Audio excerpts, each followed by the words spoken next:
veo caras conocidas que nos habéis venido acompañando durante estas últimas jornadas que hemos tenido. En el curso 23-24 hemos hecho unas cuantas sobre prostitución y trata. Hemos tenido a representantes de las fuerzas y cuerpos de seguridad del Estado, a mujeres de las instituciones de enseñanza. Hemos tenido también a víctimas de violencia, de trata, de prostitución.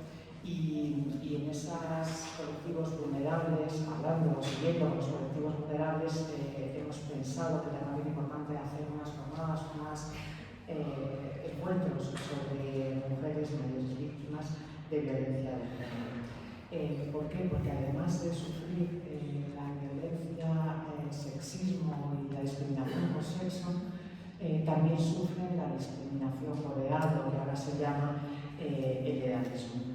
En nuestra organización, que hablaba antes con todas las compañeras, la brecha digital, es decir, que sufren todo tipo de discriminación. Nuestra organización, que surgió formalmente hace 41 años, vimos la necesidad de, en su momento, crear un teléfono de atención a mujeres víctimas de violencia de género desde el ámbito nacional, 24 horas al día, 7 días a la semana, y a raíz de la creación de ese servicio también vimos la necesidad de acompañar a las mujeres y dar asesoramiento jurídico, que comenzó en el año 1996. Susana es una de las fundadoras, una de las creadoras de ese servicio de aquellos tiempos. Y luego, a raíz de la creación del servicio jurídico, también consideramos necesario, por la problemática que presentaban las mujeres, la creación de un servicio de atención psicológica. Y aquí tengo a Nati, que también forma parte, ha formado durante 20 años el servicio de atención a mujeres víctimas de violencia. Más de 20, bueno, pues seguro, el servicio comenzó en el año 97 al año siguiente, así que estamos acompañados con amigas y compañeras. Lo que sucedió con esa atención psicológica, se dio la necesidad de dividir los grupos que se creaban, además de la atención individualizada.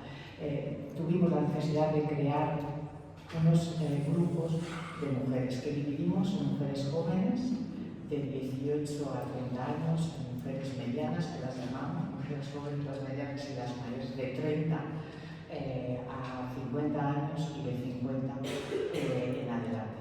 Precisamente hoy ese grupo de 50 en adelante, de 65, que son los que las instituciones nos están diciendo que comienza a ser más vulnerable o que se consideran mujeres mayores, es por lo que hemos traído a las personas que nos van a acompañar, que ahora os voy a presentar. Pero no sin antes decir que esas mujeres mayores, mayores de 65 años, iniciaron sus relaciones, la mayor parte de ellas, cuando ni siquiera existían leyes sobre violencia de género. Tienen, por tanto, además, recurren menos a los servicios de atención, se divorcian menos y cuentan menos en la violencia de género que sufren. En consecuencia, y por eso motivo, por considerarlos más vulnerables, por ser invisibles en muchas ocasiones, por sufrir violencia institucional, hemos empezado a realizar esta jornada. Y para ello nos acompaña, en primer lugar, bueno, ya he presentado un poco a Natalia Fernández Claverí, que es psicóloga con especialidad en psicología clínica por la Universidad Complutense de Madrid. Ha ejercido durante más de 20 años como psicóloga en la Comisión para la Investigación de Malos Tratos, realizando terapia individual y la terapia de grupo con estos grupos que os mencionaba anteriormente, de jóvenes, medianas y mayores. Ha intervenido en diversos medios de comunicación, mesas redondas, calidad experta en violencia de género, y también ha realizado cursos en institutos y charlas educativas para jóvenes. Hoy no de jóvenes, sino hoy de locales de mayores. Muchas gracias. Gracias a todo el mundo por venir.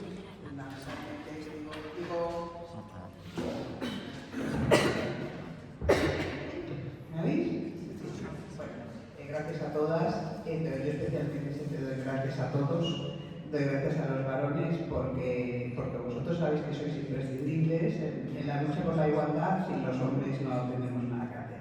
Tenemos que ser conscientes de eso. porque creo que además cada vez tenéis más conciencia de que esto no es una pose de mujeres, sino que esto es algo que nos va a beneficiar a todos, a vosotros también, porque esa educación machista que se ha vendido, esa ideología basada en la desigualdad de una parte de la humanidad, nos ha dañado a todos, creo que a vosotros también, ¿no? Es una ideología profundamente patológica, profundamente injusta y que daña a hombres y mujeres, ¿no? Nos ha empobrecido a todos como seres humanos, a los hombres también. Y creo que es imprescindible que contemos con vosotros, ¿no? Cada vez sois más los que pensáis que si remamos todos juntos llegaremos mucho mejor. Como decía María José, desde la Comisión llevamos mucho tiempo queriendo sensibilizar a la sociedad, a todos los medios de comunicación, la necesidad de no olvidar a una generación de mujeres que han sufrido injustamente y de una forma muchísimo más dura que lo que está ocurriendo ahora, porque las leyes no las amparaban, porque estaban absolutamente desprotegidas, porque eran unas leyes que solo protegían a los hombres. Entonces es una generación que no es pasado todavía, que son presentes, que son mujeres, eso, y es urgente la necesidad de abordar, el visibilizarlas, y el que ellas tengan voz y el que ellas de alguna manera se pueda hacer justicia de una vez antes de que sea demasiado tarde, ¿no? Son las más vulnerables, son los casos más graves, son los que denuncian menos, ahora como Susana nos explicará las razones de por qué, ¿no? Y son las mujeres que urgen más. Es una generación que si no se va a perder y se nos va a ir de una forma injusta. Por eso desde la Comisión queremos sensibilizar a la sociedad de que esto, esperemos que estas charlas, estas conferencias no se queden aquí y den paso a mucha más divulgación sobre esta generación de mujeres, ¿no? Cuando se habla tanto de las jóvenes, por supuesto, no quiero que nos olvidemos de las jóvenes. Añadir a la generación de mujeres mayores implica también seguir sensibilizando a la sociedad de las chicas jóvenes, cómo no, pero se han gastado muchos medios y se hace muchísima sensibilización hacia el grupo de jóvenes. Cuando trabajamos desde la psicología con las chicas jóvenes, lo que luchamos y lo que intentamos abordar es la dependencia emocional que tienen las chicas jóvenes. O sea, estamos luchando contra el amor, por decirlo de una forma breve, ¿no? Por ese enganche que tienen, es un enganche casi como una adicción, ¿no?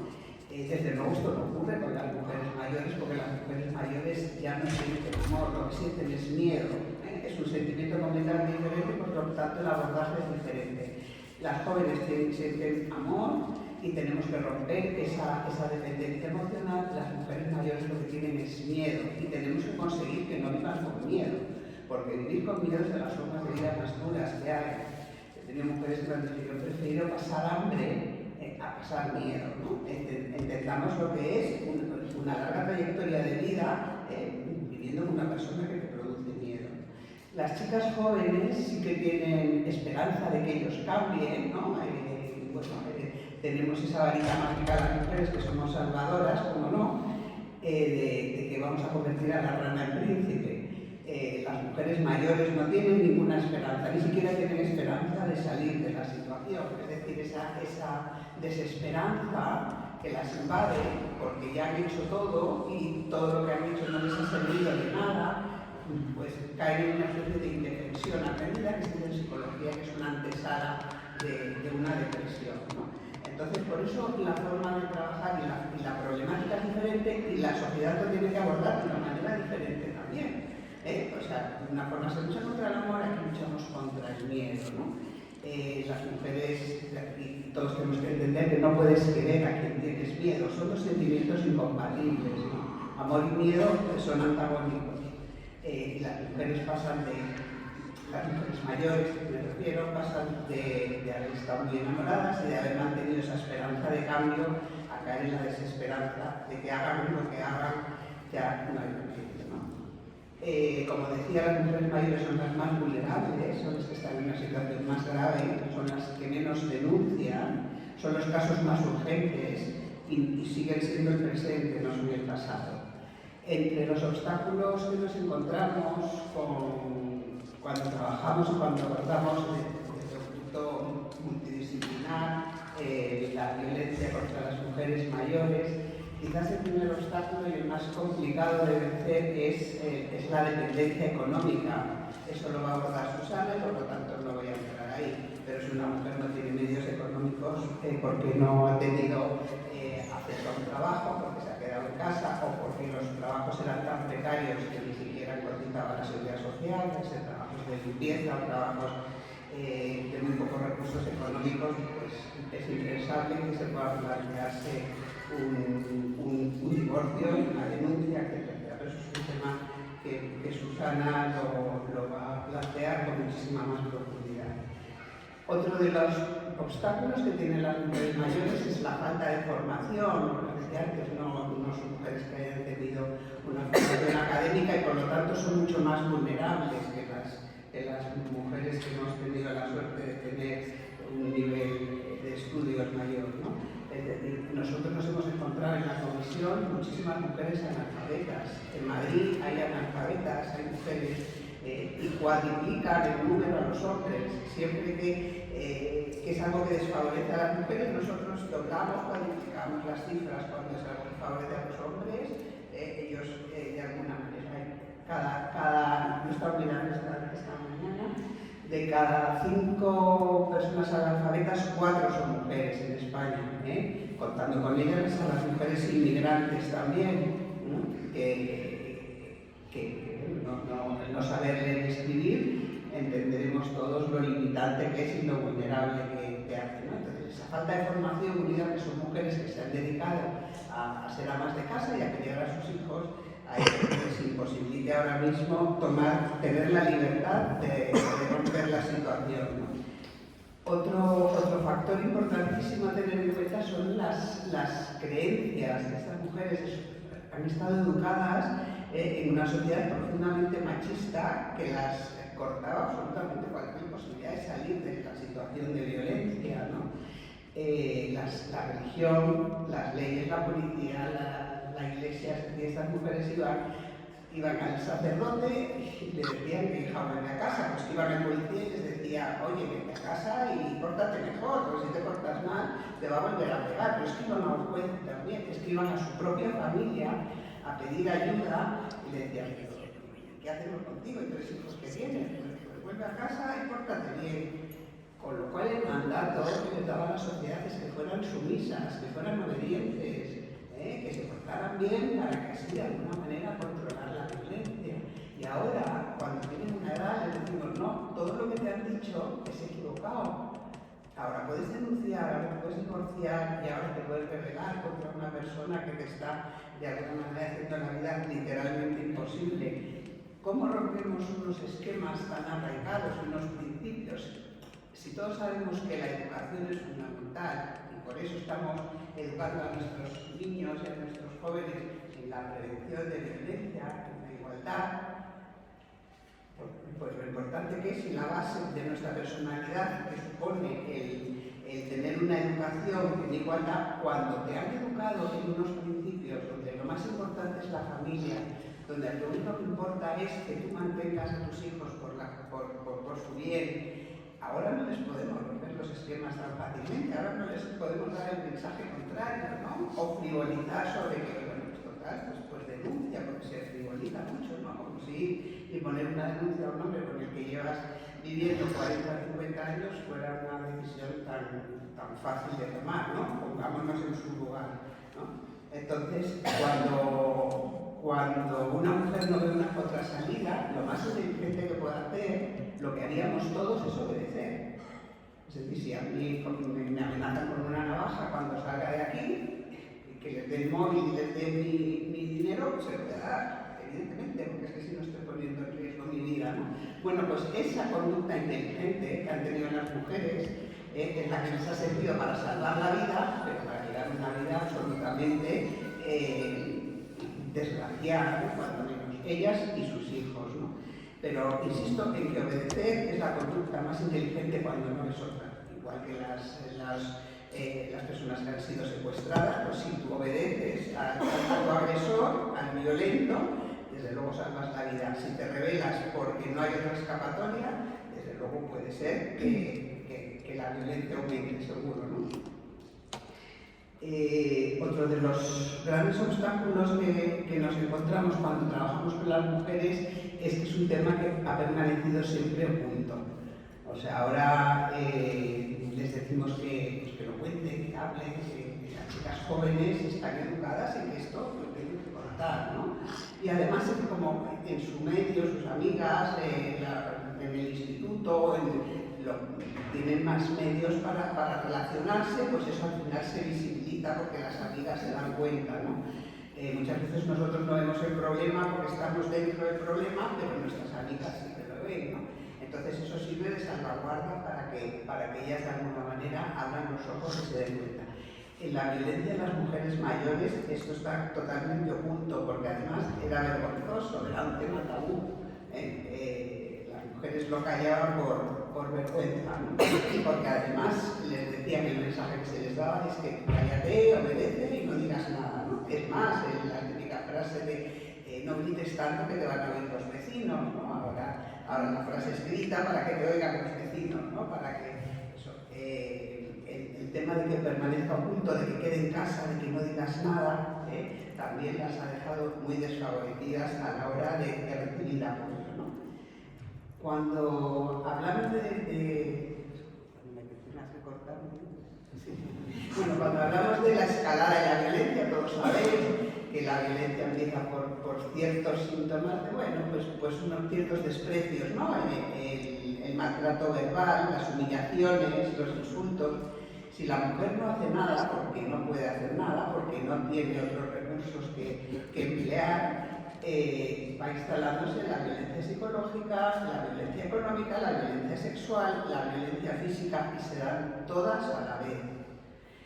En las chicas jóvenes, afortunadamente, ni la duración es tanto, porque suelen cortar la relación, ni se dan todas las violencias, no se da menos la violencia económica, que también Susana seguro que nos puede ampliar la información, pero en las mujeres mayores ocurren dos cosas. La gravedad de la violencia depende de la duración y de la intensidad. Si la duración son muchos años y si la intensidad es mucha, la gravedad es muchísimo mayor.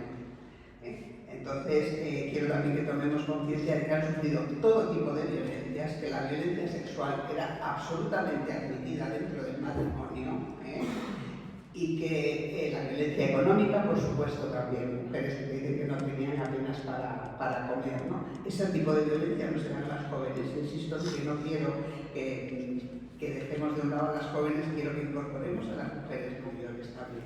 Pero que de alguna manera esa escalada de violencia se cronifica y ya no es como en las chicas jóvenes, que puede haber unos ciclos de violencia, unos ciclos en que te perdono, que te mando flores, que eres la mujer de mi vida y que si me dejas me voy a tirar al metro. Eso en las mujeres mayores no se da, eso está cronificado. O sea, las mujeres mayores te dicen que tenían días malos, días peores y días horribles, pero no había días buenos, porque ya está cronificado, ¿no? Entonces, en ese sentido, insistiros mucho en que las mujeres mayores tenemos que tomar conciencia de la importancia histórica de hacer justicia con ellas, ¿no? Nosotros tenemos muchas veces encuentros con mujeres, con chicas jóvenes, que dan muy buenos resultados porque nadie te va a entender tan bien como quien ha pasado lo mismo que tú.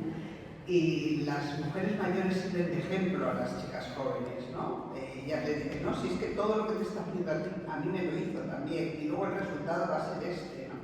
Entonces sí que de alguna manera como coterapeutas son estupendas, son únicas, porque se ven reflejadas en lo que pueden ser, ¿no? Y que efectivamente la rana nunca va a ser príncipe, siempre va a ser así. De alguna manera, con esos encuentros, que bueno, que sería una forma también de incorporar a estas mujeres en la lucha, ¿no?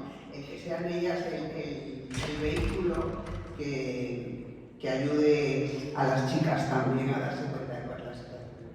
¿Ya? ¿Sí? Bueno, pues ha sido un placer, muchas gracias, espero que os haya merecido la pena escuchar vuestro tiempo. Gracias.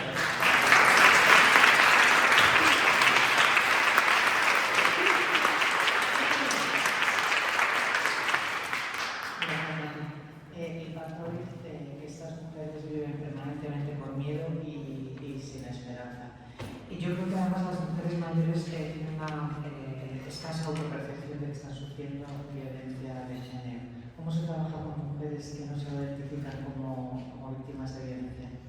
Claro, ellas no tienen percepción de que están en una situación de violencia porque es que eso antes no era violencia, eso antes era lo normal, ¿no? Entonces no se ven como víctimas.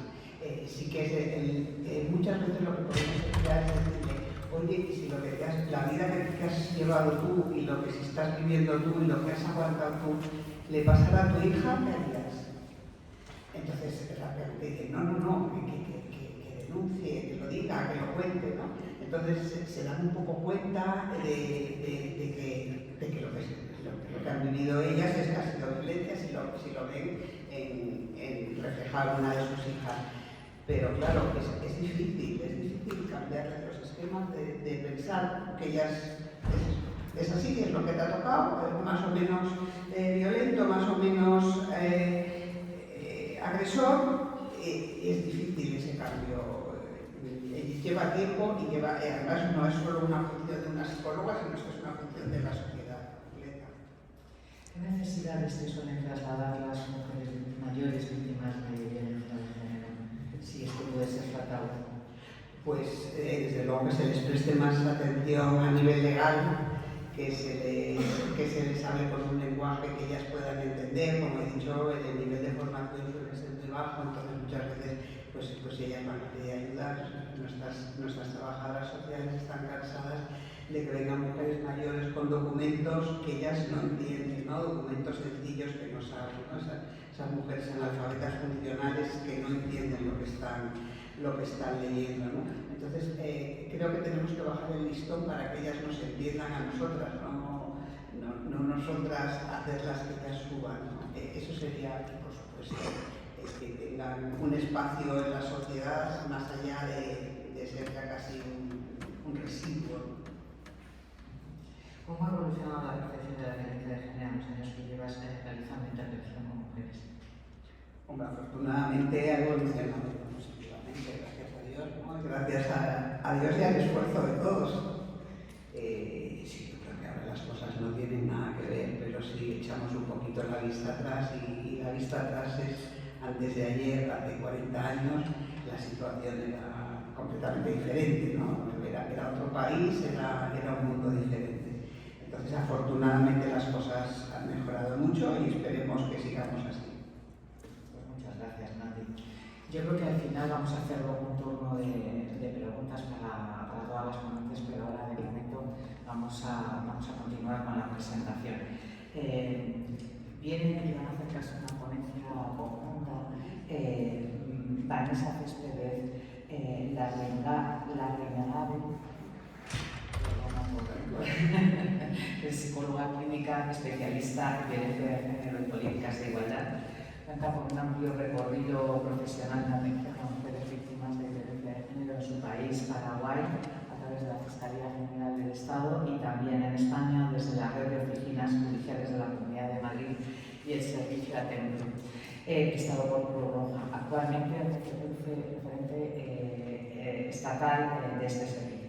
Y también va a hablar con ella Begoña Dorado del Águila, que es trabajadora social y técnica en gestión ambiental y de medio natural, y cuenta también con un amplio desarrollo profesional en cooperación internacional, trata de seres humanos y área de personas mayores.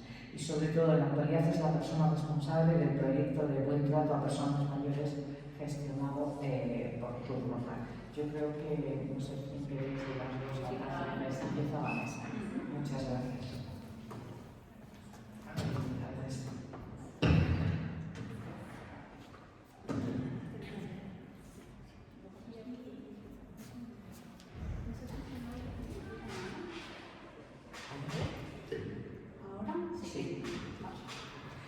Buenas tardes, pues muchas gracias por la presentación, José, y gracias a la comisión también por invitarnos, y por supuesto por preparar esta jornada y por todo lo que significa, ¿no? Así que nosotras encantadas de estar aquí con vosotras esta tarde. Y bueno, nada, que Una y yo lo que queríamos era contaros un poco unos resultados que habíamos tenido en un estudio que realizó Cruz Roja, donde conjuntamente trabajamos desde el programa de mujeres en dificultad social y el programa de mayores, ¿no? Donde bueno, trabajamos sobre justamente esta temática que es las mujeres mayores víctimas de violencia de género. Y luego contar un poquito, hacer una pincelada de cómo son estos recursos que fueron, digamos, que la fuente de donde empezamos a trabajar para el estudio, que son el servicio a templo y el proyecto Buen Trato. Entonces os contamos un poquito de cómo trabajamos, ¿no? De lo que hemos estado hablando hasta ahora. Hemos visto que las mujeres, todas las mujeres estamos expuestas a situaciones de violencia, pero no todas las mujeres tenemos los mismos factores de vulnerabilidad o las mismas posibilidades de salir de una relación o una situación de violencia. Y ahí nos encontramos con las mujeres mayores y, como muy bien ya habéis dicho, ¿no? el factor de discriminación de género y discriminación por edad marcan completamente esas posibilidades de salida de una relación de violencia o esos riesgos, esas vulnerabilidades a encontrarse en una situación así. Por tanto, como tampoco ellas son, ni los riesgos ni las posibilidades de salir son iguales para todas, tampoco las mujeres mayores son iguales entre sí, no son un colectivo homogéneo, que lo hablábamos. Si bien ahora vamos a hacer como si lo fueran, porque estamos hablando de un estudio y vamos a hablar continuamente de estas mujeres mayores que participaron en este estudio, claramente sabemos que hay una diversidad muy importante entre cada una de ellas. El estudio lo realizamos desde Cruz Roja y con encargo de la Delegación del Gobierno contra la Violencia de Género, en cumplimiento del Pacto de Estado en materia de violencia de género, concretamente en cuanto al eje de respuesta institucional y la medida 136 para justamente visibilizar la situación de las mujeres mayores víctimas de violencia y dar respuestas a estas necesidades. Y en este enfoque, con este enfoque y con esta necesidad de conocer las realidades de las mujeres mayores víctimas de violencia de género, es como se configura este estudio, ¿no? Desde Cruz Roja trabajamos, como decía, el programa de personas mayores y de mujer, junto con un área de estudios que hay en Cruz Roja a la Universidad Carlos III. Y el objetivo del estudio era claramente ¿no? Analizar esos factores de vulnerabilidad y concretamente víctimas del servicio a templo. Os contaré, si no conocéis el servicio a templo, pero qué es lo que determina que la población de estudio esté en este recurso, es que son mujeres víctimas de violencia ya identificadas, ya están en una red de atención especializada, ya no conviven con la persona que la ha sometido a maltrato y bueno, estaban con un dispositivo de protección, con un móvil de protección 24 horas. Por tanto, esto también nos dice mucho ya del momento en el que llegamos a ellas para poder conocer todo lo que os vamos a contar o un poquito de lo que os vamos a contar del estudio, que está colgado en la web de la delegación y de verdad os invitamos a que lo descarguéis, que lo reviséis, porque transmitimos allí muchísimas, literal, ¿no? Como ellas han contado y cómo cuentan y recuerdan sus vidas, y es un estudio muy duro, pero también muy necesario que lo conozcamos. El estudio utiliza una metodología mixta, cualitativa y cuantitativa, y llegamos a hacer unas encuestas de forma presencial a 245 mujeres mayores de 65 años, y además se hicieron 19 entrevistas en profundidad. Mayormente estas mujeres de las entrevistas eran usuarias del servicio a templo, pero había unas que, como decía, forman parte de este perfil muy ya fuera de la situación violenta, pero también participaron mujeres del proyecto de Begoña, del proyecto Buen Trato, justamente porque queríamos ver si encontrábamos algunas diferencias en esas historias, ¿no? Si, cómo habían llegado a esta situación o cómo están en este momento. Vale, con respecto a ya voy con los resultados, voy a intentar manejarme con esto para no fijarme tanto, voy a intentar manejarme con los papeles, disculpad. Pero bueno, los resultados del estudio y esto perfilado, ya sabemos que el perfil para ser víctima de violencia es ser mujer. Y estamos hablando del muestreo que hicimos en este estudio, entonces mayormente son mujeres mayores de 65 años todas, pero se encontraban en el rango entre 65 y 83 años. La mayoría, un 66%, eran mujeres entre 65 y 70 años, básicamente, ¿no? Pero llegaron a participar hasta mujeres de 83 años. mayormente españolas, como decía, de estudios primarios también mayormente, un porcentaje también importante, comentaba antes, natividad de nunca han estado escolarizadas. La mayoría, un 97%, tienen hijos e hijas, viven solas, un 68%, y hay dos elementos muy importantes que marcan su vivencia de la violencia y su situación actual de riesgo, que tienen que ver con dónde han vivido. El 70% ha vivido 21 años o más en el mismo lugar, y el 70% reside en una ciudad pequeña, municipio rural o área aislada.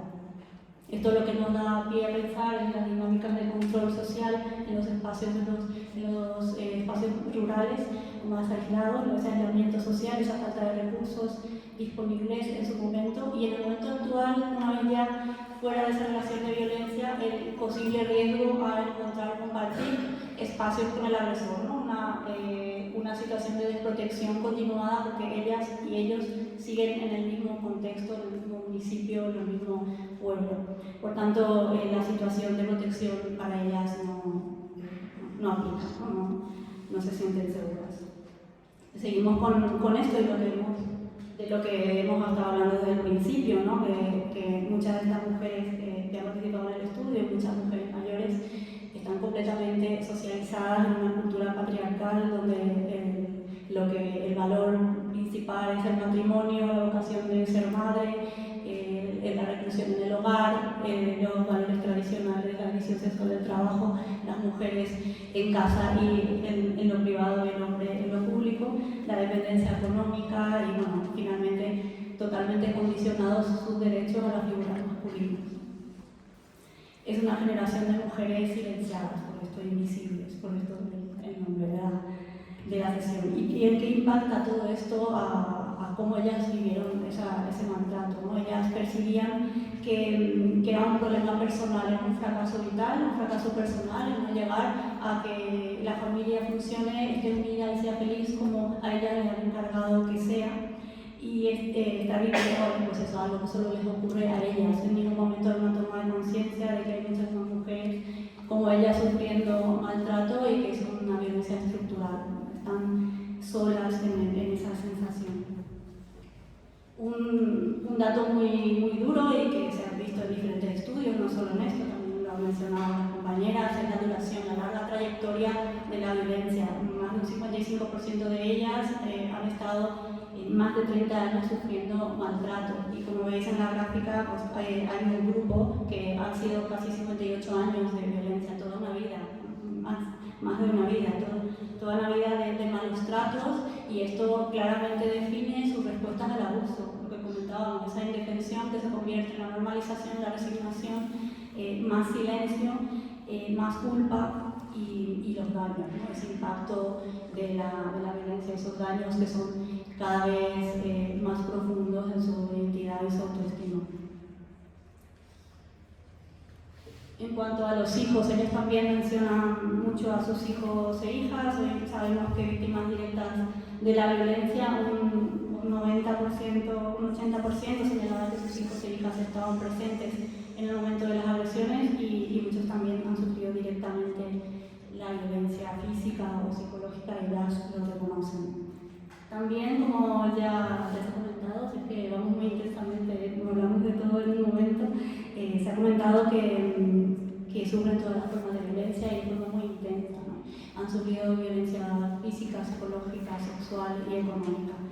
Y bueno, si nos centramos un poco en la económica, que finalmente es la que les ha dejado más daños hasta el presente, y aunque hayan decidido salir de la relación y hayan trabajado por recuperación emocional y física, los daños de la violencia económica persisten, ¿no? De tal manera que hay un riesgo de pobreza muy elevado en las mujeres que hemos atendido, muy por encima de la media de la población general de mujeres. En un 60% se les impedía tomar decisiones relacionadas con la economía familiar, en un 55% no recibían dinero para los gastos del hogar, él se apropiaba de su dinero, no les dejaba trabajar o estudiar. Si me permitís, leo un fragmento muy cortito de lo que decía una de las mujeres sobre este tema, para que os hagáis una idea, y os invito a leer el estudio. Él gastaba el dinero y yo no sé dónde iba. porque yo no podía llevar ninguna cuenta ni llevar nada. No me daba un duro, como nunca me lo dio. Vendí 2 casas, se las comió él. No pude repartir con mis hijos, no pude hacer nada. Y encima me dejó sin un duro, sacómelo todo. Y nos quedamos sin palabras, por supuesto.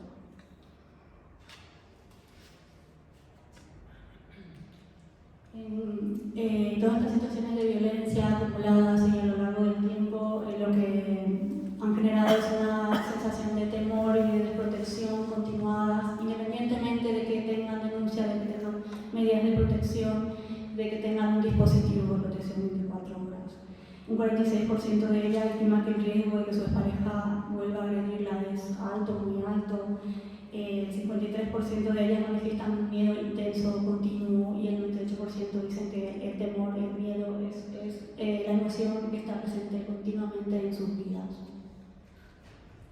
Y el miedo, por supuesto, es uno de los elementos barrera para que dejara la relación. Se han analizado varios elementos y ellas, a lo largo de todos esos años, por supuesto que hicieron muchísimos intentos de salir. Y muchas cuentan y con mucho detalle en el estudio cómo fueron esos primeros intentos incluso, ¿no? Cómo desde el principio se dieron cuenta de lo que ocurría y pidieron ayuda. Y lo que recibieron fue la negativa de que vuelva a su lugar, que es su casa, donde tiene que estar, con sus hijos, con su marido, y no hay otra salida, ¿no? Pues hay 3 niveles de obstáculos, digamos, que se repiten, ¿no? Y que están en estos datos que ponemos en la pantalla. La dinámica propia del maltrato, como estas amenazas de muerte, o el temor de que ellas, el temor de que los niños, sus hijos, sufran con la separación o con lo que ella pueda hacer por salir de la relación, la legitimación social legal a lo largo de todos estos años. Ya sabían que no podían denunciar, sabían que no había otra salida, y luego la falta de apoyos formales e informales, donde claramente no tenían a dónde ir, o si tenían a dónde ir sabían que no lo iban a aceptar, ¿no? Que su familia no iba a aceptar la decisión que ellas tomaban. Y claramente un 20% no se le había confiado nunca a nadie, hasta que se produce el proceso judicial y la intervención policial para que ellas tengan protección. Se genera esta espiral de silencio, ¿no? Ahí sí que hay personas de su entorno que lo saben. Podéis ver luego en el estudio más datos, un poco aquí un 70% se le había contado a una amiga, un 63% a una hermana. Había familiares que sí que lo sabían, había una suerte de complicidad en ese silencio, ¿no? En que se sabía lo que ella estaba pasando, pero nadie hacía nada. Entonces este silencio de nuevo, esta normalización de nuevo de la situación. Y sobre el silencio, si me permitís de nuevo, leo otra frase de otro extracto de una entrevista de otra mujer de 60 años que decía: yo no he contado nunca nada, porque mi madre no ha consentido que contara nada. Es a lo que te acostumbras, al silencio y a callar. Y eso te lo tienes que guardar tú, y encima disimular. De no tener una persona que tuvieras confianza, pero siempre estabas con el miedo de que él se iba a enterar.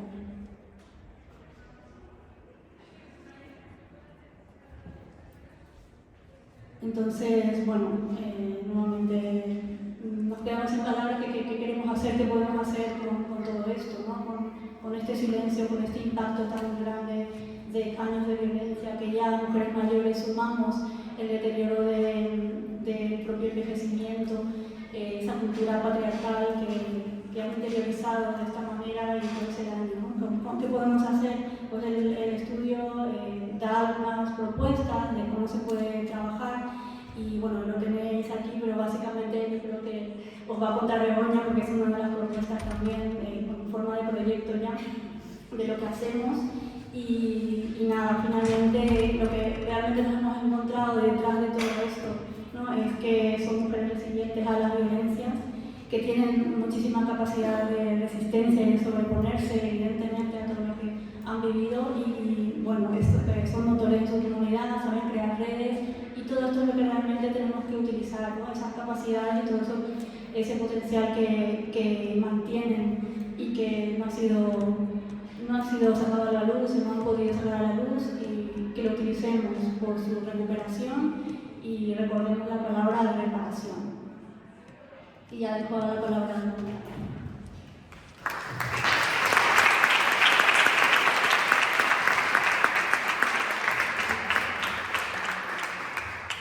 Bueno, muchas gracias a la Comisión por contar con nosotras.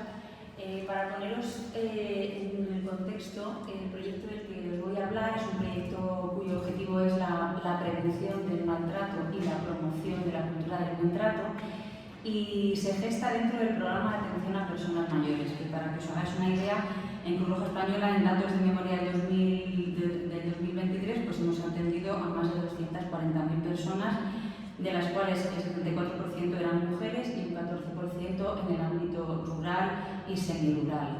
Aunque esto parecen unas cifras abrumadoras, yo voy a hablar de un proyecto muy pequeño, ¿vale? De un proyecto mucho más pequeño, que ya os decía, el objetivo tiene que ver con prevenir las situaciones de maltrato y conseguir que en las situaciones de maltrato que ya se están dando, llegar al cese de ese maltrato y a la recuperación de las personas. Estamos hablando, ya os decía, de unas cifras mucho más pequeñas, sí que tenemos cobertura prácticamente en todas las provincias de España, tanto en ámbito rural como urbano. Más fácilmente llegamos en el ámbito urbano, pero también trabajamos en lo local.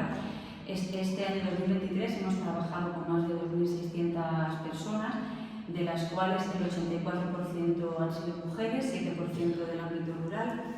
Y en este año 2023 el 5% han manifestado estar sufriendo o haber sufrido violencia machista. En el año 2023 el 5%, pero en el año 2022 alcanzamos un 10%, con unas cifras más o menos de atención igual de unas 2.500 personas. Entonces, este proyecto surge en el programa de mayores en el 2016, o sea, es un proyecto muy nuevo. Se define en el 2016, comenzamos a trabajar en el 2017 con el objetivo que os decía, y en tan poquitos años hemos sacado enseñanzas y hallazgos, que es un poco lo que queremos compartir con vosotros y que yo creo que van muy en la línea de lo que ha comentado Nati, ¿no? Un poco para que os hagáis una idea de qué es lo que hacemos o qué actividades son las que hacemos en este proyecto. Queremos evitar el maltrato y superar las situaciones de maltrato que se están dando, y tenemos acciones de diferente tipo. Hay acciones que tienen un mayor alcance y que lo que nos dirigimos son acciones más generalistas y que nos dirigimos a la población en general, y que tienen que ver con la sensibilización y la visibilización del fenómeno del maltrato hacia el colectivo de mayores por el hecho de ser mayores. Entonces son actividades que llamamos de entorno, ¿no? Pues actividades de calle y de sensibilización en cualquier oportunidad que tenemos para hablar de este maltrato.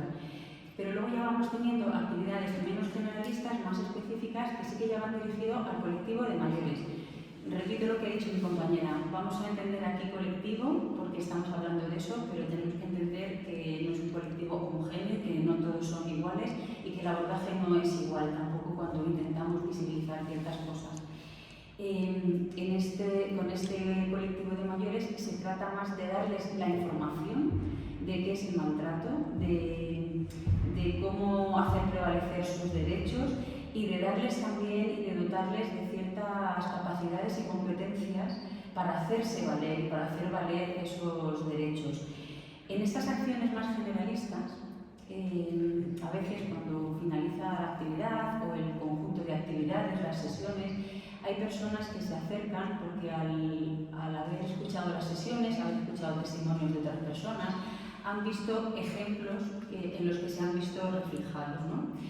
Y cuando empiezas a crear vínculo con esas personas, ya sí que entablamos una relación mucho más estrecha, una intervención mucho más intensa y personalizada, y sé que son actividades que son mucho más intensas, pero tenemos un menor alcance, que ya son personas que han manifestado que están en situación de violencia y de maltrato, o personas en las que vemos que hay cierta vulnerabilidad y fragilidad ante el maltrato. Y lo que intentamos es acompañarles en el proceso de afrontamiento a aquellos que están sufriendo, siempre respetando los ritmos, porque lo que no queremos, lo último que queremos es convertirnos en otra fuente de violencia y de maltrato, intentando llevarles por un camino que no es el que han elegido, ¿vale? Entonces, esos son un poco los diferentes niveles de actividad que tenemos en el proyecto. Cuando se define el proyecto, para que veáis, queremos hablar de maltrato, pero queremos utilizar la definición más amplia, ¿no? Como cualquier acción voluntariamente realizada que pueda causar daño, pero también cualquier omisión que prive de la atención adecuada y cualquier violación de los derechos de las personas. O sea, que queremos tener una visión de maltrato lo más amplia posible. Y en esa visión de maltrato tuvimos en cuenta todas las tipologías de maltrato que en ese momento se presentaban. Y entre ellas, evidentemente todas, como decía Matías al principio, no se dan de manera aislada, sobre todo cuando es población mayor, sino que se dan encajadas unas con otras y normalmente de manera simultánea. Y tuvimos en cuenta también la violencia machista, o sea que fue uno de los focos que queríamos tener. Hablábamos de la violencia sexual, de la psicológica, de la física, pero también de la económica, de la institucional, que también ha salido aquí, con la brecha digital, de la discriminación por edad, del aislamiento, del maltrato autoinfligido, también de la vulneración de derechos y la violencia social, pues, con la infantilización que tenemos de las personas mayores y esta visión negativa y peyorativa que tenemos de ellas. Y aunque teníamos todas estas pelotas en el aire, no pensamos en un inicio que el tema de la violencia machista iba a resaltar especialmente. Y sí que pasó desde los primeros años de intervención que la violencia machista es algo que empieza a aflorar. Y aflora de una manera peculiar que os vamos a contar. ¿Cómo identificamos a las personas usuarias? Por contaros, hay personas que lo manifiestan en las diferentes intervenciones o cada vez que una persona mayor, evidentemente toda la gente de la casa conoce este proyecto. Cuando alguien se acerca a una persona mayor, se acerca a cualquier servicio de Cruz Roja, hay un proceso de acogida en el que se hace una valoración y la persona puede manifestarlo abiertamente, que no es lo más normal, pero si no se manifiesta abiertamente, sí que nosotros definimos estos 6 factores que veis en pantalla y entendemos que cuando una persona reúne 2 o más factores de estos, entendemos que tiene una especial vulnerabilidad frente al maltrato. Entonces les invitamos a participar de este proyecto para empezar a trabajar esas competencias para afrontarlo en el caso de que llegue. Aunque tenemos claro que la probabilidad de que una persona sufra maltrato no depende de las características personales, sino de las características del agresor, con lo cual cualquiera estamos expuestas a que esto nos suceda. Este proyecto y esta intervención no es posible trabajando en solitario. O sea, hemos tenido que trabajar y seguimos trabajando en red, intentando crear una red más grande.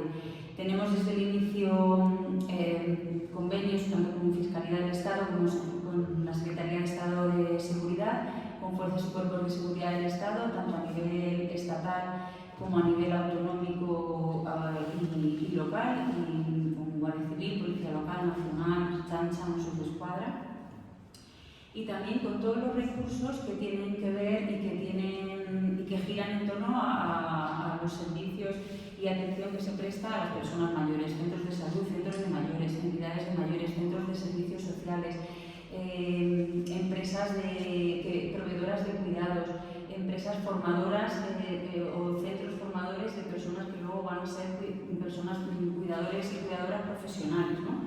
Entonces, bueno, esas han sido las alianzas y son las alianzas necesarias que creemos que tenemos que seguir fortaleciendo, porque si no es una situación totalmente invisible el maltrato a las personas mayores.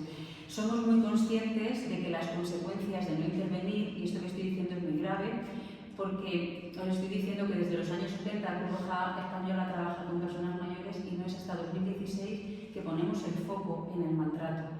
Pero sabemos que las consecuencias de la no intervención es que el abuso continúe y que la persona nunca tenga la posibilidad de una vida digna con la calidad que merece y que la vulneración de sus derechos sea permanente y perpetua a lo largo de toda su vida, ¿no?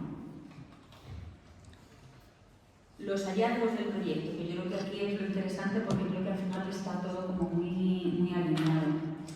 Encontramos que las razones por las que las personas no superan las situaciones de maltrato La primera de ellas es porque esta generación, que hoy son los mayores, tienen un desconocimiento sobre sus derechos y sobre las formas en las que se vulneran sus derechos. Entonces, por eso nosotros le estamos dando tanta importancia a dar esa información y esa formación y esas habilidades y competencias para hacer valer sus derechos. Y hay otra situación por la que no salen, y es que aunque hayan reconocido la situación de maltrato, se encuentran en situaciones de bloqueo personal que les impide el dar los pasos necesarios, o a veces no es que les impidan dar los pasos necesarios, es que no cuentan con los recursos personales ni de apoyo para dar un paso al frente. Con respecto a las mujeres, que es un poco el tema que nos ocupa hoy, como habéis visto al principio las cifras, es mucho mayor el número de mujeres que se acercan al proyecto, porque yo creo que, bueno, lo habéis dicho, estamos sometidas a mayor número de violencias y también tenemos menos pudor a la hora de contarlo o de compartirlo siempre que tengamos una red de apoyo. Nos encontramos con personas que han tenido unas situaciones de violencia machista muy intensa y muy larga en el tiempo, con lo cual con unas secuelas importantes. A pesar de eso, y a pesar de que algunas de estas personas ya no viven con sus maltratadores por diferentes motivos, muchas de ellas nos manifiestan que nunca han hablado con nadie de esto. O si han hablado con alguien, ha sido con alguna persona cercana de la familia que les ha recomendado callar, con lo cual han estado sometidas a ese silencio y al daño que eso produce. Y por último, deciros que lo que nos hemos encontrado es que hay una ausencia total de recursos especializados para atender a estas mujeres y que estén diseñados especialmente para ellas. Natividad nos ha explicado en las primeras palabras de su intervención la diferencia que hay en trabajar la violencia machista con mujeres jóvenes y con mujeres mayores. Y parece que hasta ahora el grueso de los servicios que como sociedad hemos ideado están muy pensados para mujeres más jóvenes y no para mujeres mayores con sus necesidades y sus peculiaridades. Entonces nos hemos encontrado que cuando alguna de estas situaciones aflora tenemos muy pocas respuestas que dar a estas mujeres, ¿no? Entonces, bueno, pues también son lecciones que el proyecto nos da a nosotros y que queremos compartir y que lo contamos siempre que podemos, ¿no? Porque yo creo que tenemos que ser capaces como sociedad de articular respuestas para estas mujeres que no son pasado, que lo habéis dicho también, son presente. Y luego un hallazgo que no tiene que ver solo con la mujer, pero sí con otros perfiles minoritarios. Nos damos cuenta que tanto en el programa de mayores como en el proyecto de Buen Trato hay colectivos que no están representados en la misma proporción que en el resto de la sociedad. Estoy hablando de mujeres racializadas o con un perfil étnico diferente, personas de minoría que pertenecen a confesiones religiosas diferentes, orientación sexual minoritaria, situación administrativa. ¿Dónde están esas mujeres? ¿Dónde están esas mujeres que sabemos que además de ser mujeres, de ser mayores, están atravesadas por otras muchas vulnerabilidades, pero no están llegando a los servicios? Entonces, durante el año 2023 hemos empezado a trabajar en intentar averiguar qué pasa con esas mujeres, dónde están y qué necesidades peculiares y diferentes tienen para poder también abordar esta situación, porque somos conscientes de que se nos están pasando, no estamos llegando a ellas. Y bueno, pues este es nuestra humilde contribución con este proyecto tan pequeño, pero que a nosotros nos está dando tantas enseñanzas y tantas lecciones. Así que hasta aquí os cuento.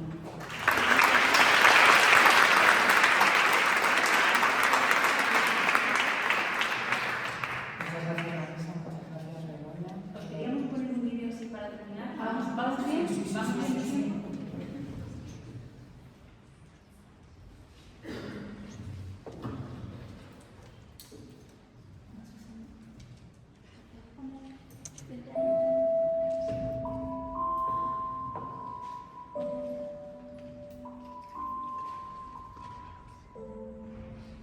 Se ha podido repetir toda la vida, porque han sido 40 años, nosotros hemos 42.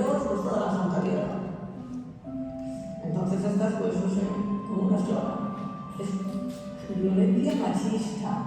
Pues nada, que siempre han tenido a la mujer como una criada, una esclava y siempre las voces de él. Y tú en silencio, que te tapan la boca con una mano y con la otra golpeándote. Es lo que dice la gente. Lo tenías que haber dejado. Lo dice quien no pasa por eso.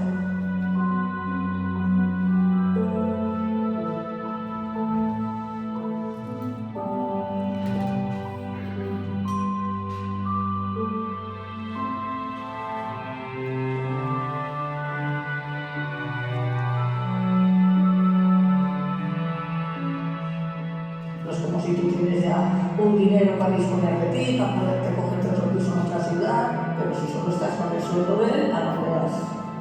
Aunque vayas diciendo la realidad, a veces dudan de si te lo plasman, pero que si te llevan la policía pasa para que recojas las cosas, pero eso es todo provisional. Una semana, un día, pero ¿qué es esto? Es muy difícil. Aunque la persona sea valiente, es muy difícil. Y cuanto más años van pasando, peor.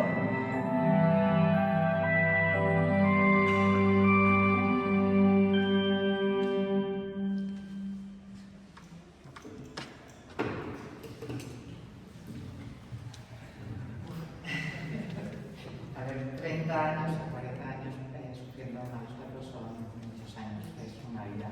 Y además intentando salir de esa situación sin encontrar apoyos. Muchas gracias a Vanessa, muchas gracias Leonor por presentarnos el estudio y por presentarnos el proyecto.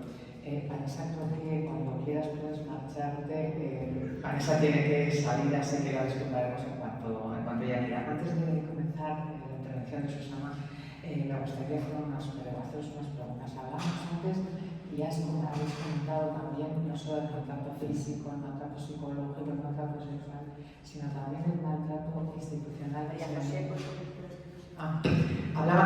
Decía que hablábamos del maltrato, hablabais del maltrato físico, psicológico, sexual, pero comentábamos antes de la intervención el maltrato institucional que viene padeciendo también las mujeres mayores, ¿no?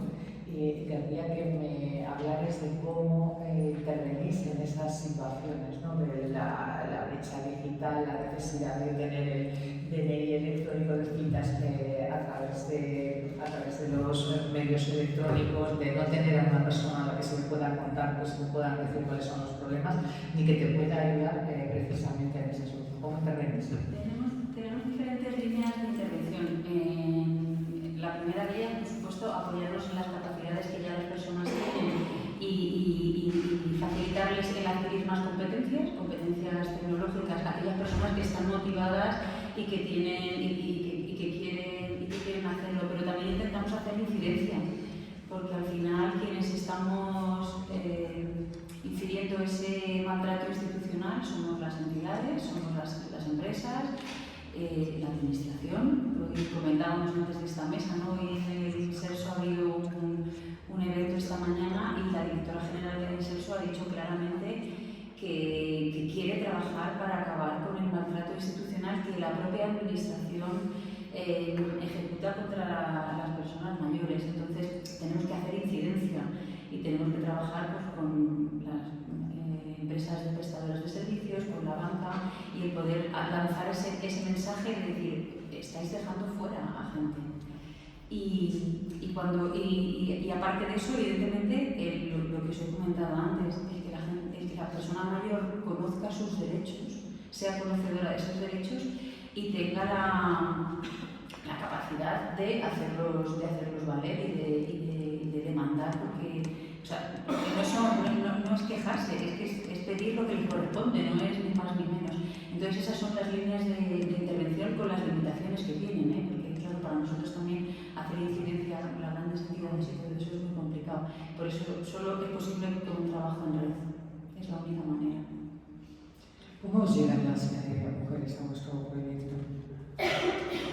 Pues normalmente en acciones que hacemos en calles y a nivel general, en el que se habla de maltrato, siempre con mucho cuidado, porque a nivel social, cuando se habla de maltrato a personas mayores, todos nos sentimos como interpelados y no nos gusta hablar de eso, porque al final cuando hablas del maltrato social, hablas de cosas tan básicas como tomar decisiones por tus padres cuando ellos tienen la capacidad de tomarlas. Deja eso que eso ya lo hago yo porque tú lo sabes.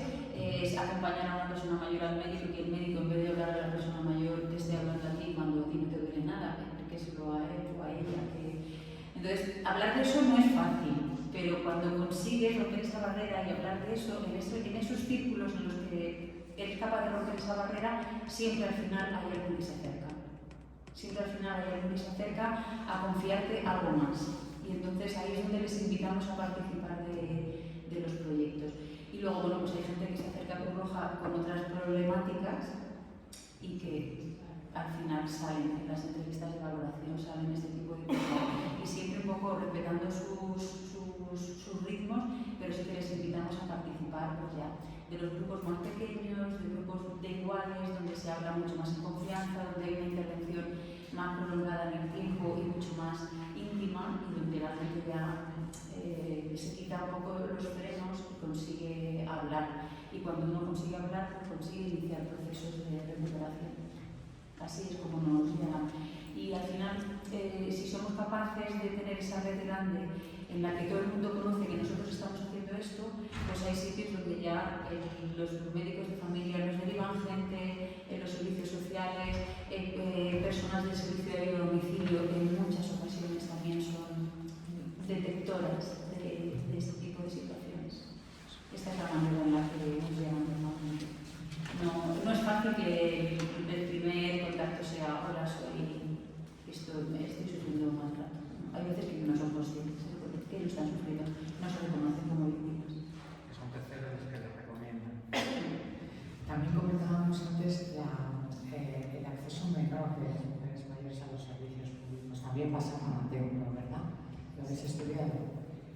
Sí, pasa con Atempro que de 28.000 mujeres que atendimos en 2023 solamente, pues 800 eran mujeres mayores de 65 años, es un 3% bajísimo, teniendo en cuenta que sabemos cuál es la realidad, ¿no? Pero bueno, no solo ocurre en Atempro. Atempro es un recurso donde vienen derivadas de los centros de servicios sociales, los centros de la mujer, por tanto sabemos que de origen está igual, en el origen tampoco están llegando, los centros de servicios sociales, los centros de la mujer tampoco están siendo atendidas, por eso no las derivan, cuando llegan no las derivan, pero es una situación que se está generando en muchos recursos y tiene mucho que ver con esto, ¿no? Porque nuestros recursos no están adaptados al enfoque de edad, al enfoque de género. Gracias, Begoña. Y concretamente la Atempro tiene una dificultad tecnológica, ¿no? que implica llevar un dispositivo más, que ya hablando de la brecha digital y hablando de todo esto, implica utilizar un smartphone, ¿no? Que es, si ya tiene uno un personal, tiene que llevar otro. No es complejo de utilizar, solo tiene que cargarlo y saber pulsar un botón porque está configurado para una llamada rápida. Sin embargo, implica una mayor dificultad, ¿no? Ya cortarlos, tenerlo, diferenciar cuál era cuál, si eso, ¿no? Entonces, hay una barrera tecnológica importante y sé que el Ministerio de Igualdad, que es el titular del servicio Atempro, está valorando otras opciones justamente para facilitar esa accesibilidad a todos los perfiles y a todas las mujeres y concretamente a las mujeres mayores. ¿Qué tipo de violencia sufren las mujeres que acuden, las mujeres mayores que acuden a servicio Atempro? Mira, pues hasta 2023, que el servicio lleva ya desde 2005, muchísimos años, ha estado centrado en la violencia de género, la violencia de pareja a pareja. Pero a partir de este año se ha ampliado de acuerdo al Convenio de Estambul, por tanto pueden acceder víctimas de todas las formas de violencia. Llevamos apenas 2 meses con esta ampliación. Es cierto que aún no estamos viendo que sean las mujeres mayores las que se acerquen, sin embargo estamos viendo muchos casos ya de violencia sexual y violencia familiar. Y sabemos que la violencia familiar, y también nos lo dicen los datos, ¿no? Los datos de feminicidio que desde 2022 tenemos hasta ahora, o hasta el primer semestre de 2023, de 1 año y medio, un 30% de las víctimas de feminicidio familiar son mujeres mayores de 61 años. Entonces estamos viendo que claramente hay una necesidad de abrir los recursos a las mujeres de víctimas de violencia familiar. Y bueno, ahí en la templo tendremos quizá la dificultad de la convivencia con un maltratador y bueno, y irse presentando de nuevo todas estas barreras, ¿no? Que primero hay que salvarlas para llegar a los recursos. Entonces, bueno, vamos llegando como tarde, ¿no? A todo. Pero llegamos, ¿no? Yo creo que sí que es una noticia que la templo se abra otras formas de violencia y creemos que principalmente van a ser formas de violencia familiar. Formas de violencia familiar, aparte de hijos. De hijos hasta, sí, son hijos los que estamos viendo movimientos. Sufren violencia por parte de sus maridos durante 30 o 40 años y luego que se la violencia por parte de los hijos son más difíciles. Totalmente, y estamos teniendo muchos problemas con eso porque tenemos detectadas muchas mujeres, propiamente en Cruz Roja, en diferentes proyectos, mujeres mayores pero que están conviviendo con sus hijos, por ejemplo, y hay ese vínculo y justamente esa interiorización que hablábamos de ese papel de cuidadora y no puedo yo generar culpabilidad, ¿no? De cómo voy a denunciar a mi hijo, aunque da igual lo que esté haciendo, cómo voy a denunciarlo, que le pasaba con su pareja, pero aún más, ¿no? Ese vínculo es aún más fuerte con ese hijo y está siendo muy difícil que accedan a nuestros recursos, porque no tiene que haber una convivencia. Entonces, tiene que haber mucho más trabajo antes y esa es la parte que todavía está por construirse, que todavía falta. Iremos haciendo cosas. Muchas gracias por ponernos de manifiesto el estudio y el proyecto que recomendamos y que lea a todo el mundo. Vamos a continuar con Susana Martínez, que es la presidenta de nuestra organización, de la Comisión de Investigación de Maltrato. Susana, además de amiga, es abogada especialista en Derecho de Familia, también en Derecho Civil General, penal y sobre todo violencia de género. Participa, lleva muchos años participando como docente en el Colegio de Abogados de Madrid, en los cursos de especialización en práctica procesal civil, derecho de familia y violencia de género, así como en diferentes jornadas, mesas redondas, medios de comunicación sobre violencia contra la mujer. Susana, tienes tú la palabra ahora. Te toca hacia atrás. Bueno, muchas gracias. En primer lugar, pues agradecer la presencia de todos y todas esta tarde, porque realmente nos hacía mucha ilusión en la comisión poder tener unas jornadas dirigidas especialmente a la temática de las mujeres mayores, porque consideramos que es una deuda histórica de la sociedad y una deuda que teníamos también en la Comisión de Malos Tratos, y porque, aunque solo sea el reconocimiento que implican unas jornadas a esta generación de mujeres, creemos que ya es un pequeño grano de arena en la reparación del daño que, como nos han explicado antes nuestras compañeras, han sufrido esta generación de mujeres olvidadas. Y también, pues, como no puede ser de otra manera, nuestras ponentes por la profesionalidad y la sensibilidad también en la materia que nos ocupa. Te voy a pedir, María José, si me puedes pasar como parte de lo que es la presentación que tenía preparada para el día de hoy, que me la han facilitado las compañeras. Tengo una presentación también, pero creo que voy a ir rápido porque nos va generalmente a ilustrar muchísimo más las preguntas que luego nos podáis hacer desde el público.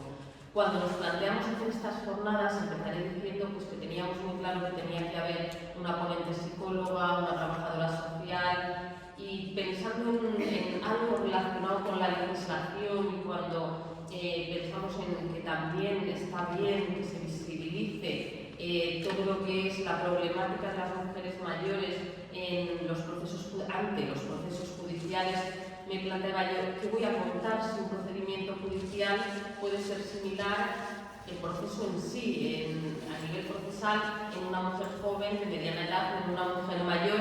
Y me puse a investigar, y lo curioso y desalentador en cierta manera también de lo que empecé a investigar a nivel un poco de estadísticas y de legislación, y lo primero que quiero resaltar es que hay muy pocas especificidades en las legislaciones que hagan una referencia concreta a mujeres de edad avanzada. Eso es lo primero que visibilicé. En los últimos años ha habido reformas legislativas importantes, la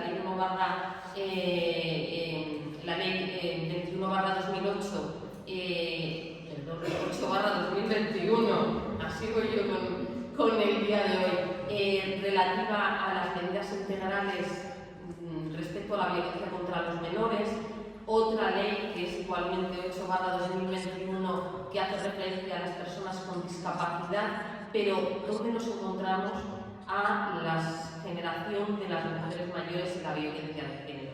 Este es el primer dato y es la falta de muchos datos en nuestra legislación que haga referencia a estas mujeres. Por otra parte, a nivel de estadísticas del Consejo General del Poder Judicial, es decir, lo mismo, las estadísticas del Consejo del Poder Judicial hacen referencias muy concretas al tipo de procedimiento, a la nacionalidad de la víctima, a la nacionalidad del agresor, a las órdenes de protección y al resultado del proceso, si ha habido sentencias absolutorias, condenatorias, archivos del procedimiento, pero tampoco se desagregan por edad. Sí que se desagregan por edad en las estadísticas del Ministerio de Igualdad de la Delegación contra la Violencia de Género. En cuanto a estas estadísticas y a las diferenciaciones que hacen por edad, pues lo que conviene o lo que yo he visto interesante a la hora de resaltar es que respecto a las estadísticas del año 2023, en cuanto a víctimas españolas mayores de 65 años, nos encontramos con que han sido contabilizadas 36.819 víctimas españolas. Y en cuanto a víctimas extranjeras, nos encontramos con que son 6.695 las que se han contabilizado. Entonces, quería hacer hincapié en este dato porque me ha resultado curioso el resaltar que la violencia de género no nos viene de fuera. La violencia de género la vivimos en nuestro país. No es un tema de extranjería ni de nacionalidad. Se vive en nuestro país, se vive en nuestra cultura y la sufren las mujeres españolas y en este caso, respecto a las de edad avanzada, en mucho mayor porcentaje que lo que puedan ser víctimas que hayan venido de fuera. Ese es el primer dato que quería resaltar. Luego, en cuanto al nivel de riesgo, también quiero hacer hincapié en que el nivel de riesgo que mide el Biogen es curioso que en el supuesto de las mujeres mayores hay, por ejemplo, 874 casos en el que el riesgo no es apreciado, 629 en el que el nivel de riesgo es bajo y 181 en el que es medio, pero voy más allá. Solamente en 4 casos se medía el nivel de riesgo como un riesgo alto y en 0 casos como un riesgo extremo. Esto a mí me resuena porque me choca de una manera frontal por lo que nos han explicado aquí nuestras expertas en relación a que son las mujeres que más violencia han vivido porque la han vivido durante mayor número de tiempo y porque la han vivido de todas las tipologías y con mayor intensidad. De ahí yo sacaría, a lo mejor a priori, y puede ser un dato objeto de análisis y de debate, una conclusión. En muchos casos, el nivel de riesgo que se mide por el sistema Biogen es un nivel de riesgo estandarizado en base a unos ítems tales como pues, si su marido tiene armas en casa, si sufre alcoholismo, si ha habido reiteración de agresiones anteriores, y no nos damos cuenta que en estas mujeres no tiene por qué haber armas en la vivienda, el marido no tiene por qué haber sufrido un alcoholismo, y las reiteraciones como las medimos, si son mujeres que no han denunciado, que han vivido la violencia en silencio y que no ha habido denuncias anteriores que nos puedan dar esos ítems. Y por otra parte, pues desde la Comisión de Malos Tratos siempre hemos venido insistiendo en que nos parece bien el dato de la valoración del riesgo que nos da el Biogen ha ido avanzando, ha ido evolucionando y es una forma de medir el riesgo, pero que no es una forma completa e integral de medir el riesgo, y de ahí que siempre pidiéramos que en los juzgados fueran las unidades de valoración forense las que realmente hicieran una valoración, quizá basándose en parte en el Biogen, pero también con una exploración por un equipo multidisciplinar de la propia víctima, porque la propia víctima puede transmitirnos en mucha mayor medida cuál es el riesgo y la situación de violencia que realmente está viviendo con otras características, como puede ser una psicóloga que pueda escucharlas, que pueda ver su sintomatología y que pueda ver que a lo mejor o deslindar que el riesgo no tiene que ver con la normalización del mismo que hace la víctima. El riesgo existe con independencia de que la víctima lo haya normalizado y no nos dé ese nivel de riesgo en un sistema de educación.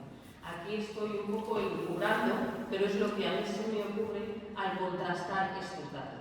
En sí, en lo que nos encontramos respecto a los procedimientos judiciales, ya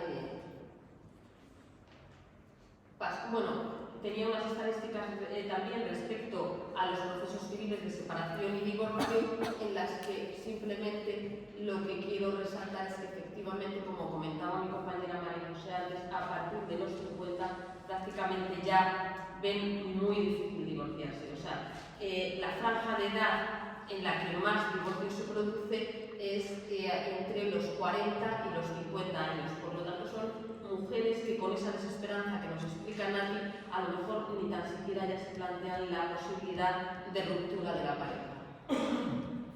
Y sobre todo, quería señalar también el hecho de que un alto porcentaje de las mujeres que acuden a nuestros servicios, que acuden a nuestros recursos, coincidimos también con el informe, jamás se lo han contado.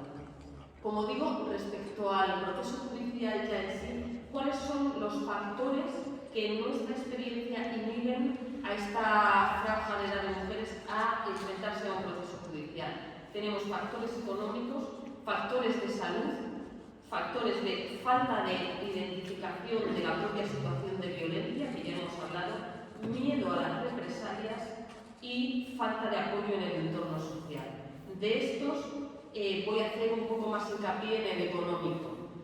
¿Qué nos encontramos? Son mujeres, como hemos dicho antes, que nos explican que en su familia, en su relación de pareja, han vivido en el rol de mujeres que se han quedado en el hogar, que han sido fundamentalmente cuidadoras de sus hijos y que han ejercido el rol de estar siempre pendientes de lo que es las tareas del hogar, y en cambio el marido es el que ha trabajado fuera, el que ha generado unos ingresos y además el que ha ejercido esa violencia económica, porque eso se da en muchos casos, pero también diría que no siempre. En algunas ocasiones también hemos visto mujeres de avanzada edad que han tenido un nivel cultural y que han tenido unos ingresos, pero eso no significa que se hayan visto libres de la violencia económica, porque incluso en esas ocasiones son mujeres que al final se han visto sometidas a que la administración de los ingresos familiares, tanto de los recursos del agresor o de la pareja, como de los recursos propios de la víctima, sí que la lleva a cabo el marido.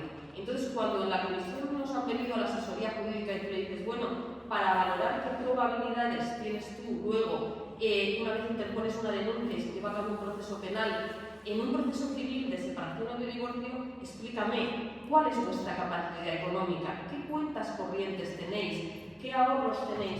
Muchas veces lo desconocen, es desolador que lo desconocen. Y no solo lo desconocen, sino que además cuando dices, bueno, sería interesante que fueras al banco y solicitaras un certificado de las cuentas bancarias, de los saldos que hay, les cuesta un horror, porque quien conoce al empleado del banco es el marido o la empleada, y si yo se lo digo y voy al banco, mi marido se va a enterar mañana, y si todavía no he presentado la denuncia, entonces ya las represalias acaba y vámonos. Entonces, toda esta violencia económica a través del control de los recursos económicos, para ellos es un hándicap impresionante a la hora de presentar una denuncia. Y ya además cuando la pareja les hablo, o de pareja o de marido indistintamente, nosotras en la mayoría de las ocasiones hemos tenido mujeres casadas, pero bueno, también hay relaciones de convivencia. Quiero decir, de hecho, no tiene por qué ser siempre un matrimonio, pero en todo caso, cuando ya la pareja o el marido les dice, es que además prepárate, a mí me da igual que haya una sentencia, que haya una resolución judicial, es que tú te vas a ver sin un duro. Y aquí quiero hacer hincapié en la perpetuación de la violencia económica, incluso después de la ruptura de la pareja, a través del impago de las pensiones alimenticias de los hijos. a través del impago de las pensiones compensatorias y a través del impago de las cargas hipotecarias, eso es otra violencia añadida que también dificulta el que esa mujer al final decida o no interponer una denuncia. Si luego queréis, pues ya me podéis hacer más preguntas. Y ya por poner un caso concreto, si a ello le añadimos que en muchas ocasiones nos podemos encontrar con un tipo de familia o de pareja en la que lo que hay es que el marido percibe una pensión, 1.500, 2.000, 2.200 euros, pero que hay un solo domicilio familiar, que los hijos ya son mayores de edad. Y si tú le tienes que explicar a una mujer que hay una última corriente judicial, jurisprudencial, que establece que el uso del domicilio familiar, cuando los hijos ya son mayores de edad, hay que valorar el interés más necesitado de protección, pero que depende del juzgado donde recaiga, el criterio puede ser o un uso alterno por periodos anuales o semestrales del domicilio familiar, o la última jurisprudencia, que es que no hay un pronunciamiento sobre el uso del domicilio porque los hijos ya son mayores y recae la carga de demostrar que en este caso pues, es la víctima o tu cliente es el interés más necesitado de protección, porque si no van a acordar un uso del domicilio familiar, entonces las mujeres, claro, ya se echan las manos a la cabeza.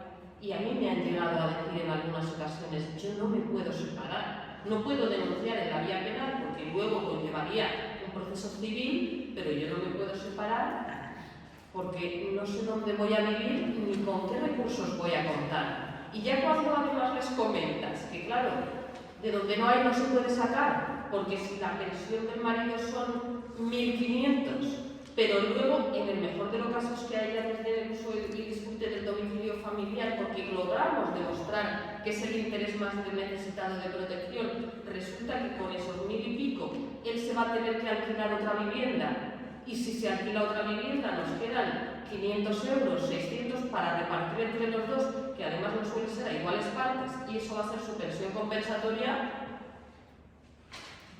Se te queda mirando y dice, ¿usted me está tomando el pelo? ¿O usted me está diciendo que denuncie, pero a la vez me está diciendo que yo no me puedo separar o divorciar? Y esa es la frustración de la víctima y la frustración del profesional que se ve obligado a veces a enfrentar estas situaciones de precariedad con la víctima. Esto nos lo podemos encontrar en los procesos judiciales. Y esto creo que es importante también ponerlo en vista.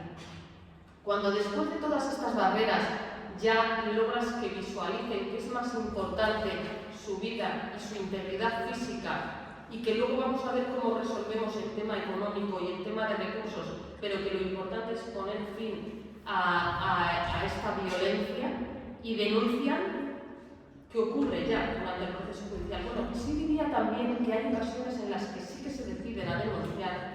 Yo tengo una presentación, al final no hago caso a la presentación y os voy contando todo lo que me va surgiendo, pero bueno, sí hay algunas ocasiones en las que se deciden a denunciar y dices, me alegro.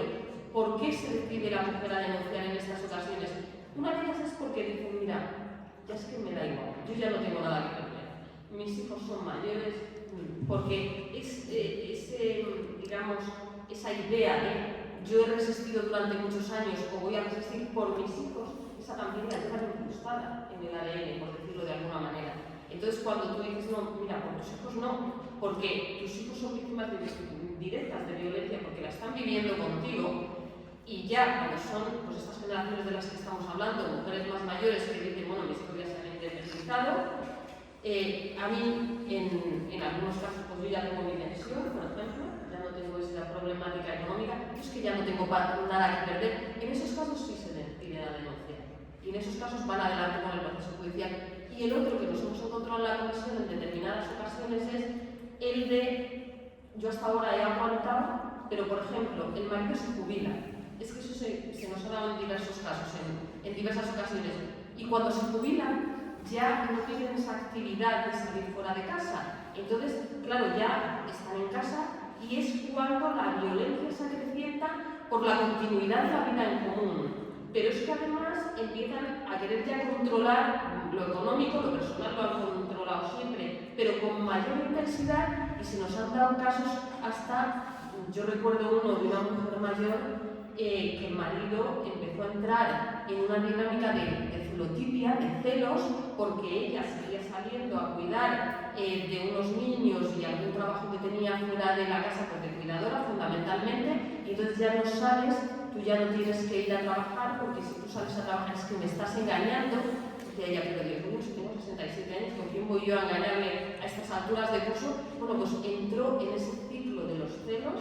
Esto ya era un caso a lo mejor muy específico, pero este señor acabó asesinando a su mujer con, pues creo recordar que fue como 7 o 8 puñaladas en el cuarto de baño, y a nosotros nos llegaron a la comisión los hijos y decían, ¿cómo íbamos a imaginar que mis padres a estas alturas de curso, con lo que mi madre nunca nos había declarado que estaba sucediendo, y resulta que mi madre ha sido asesinada? Efectivamente, los hijos no sabían la mitad de lo que pasaba porque la madre lo había silenciado con esa idea y esa intención de proteger a los hijos.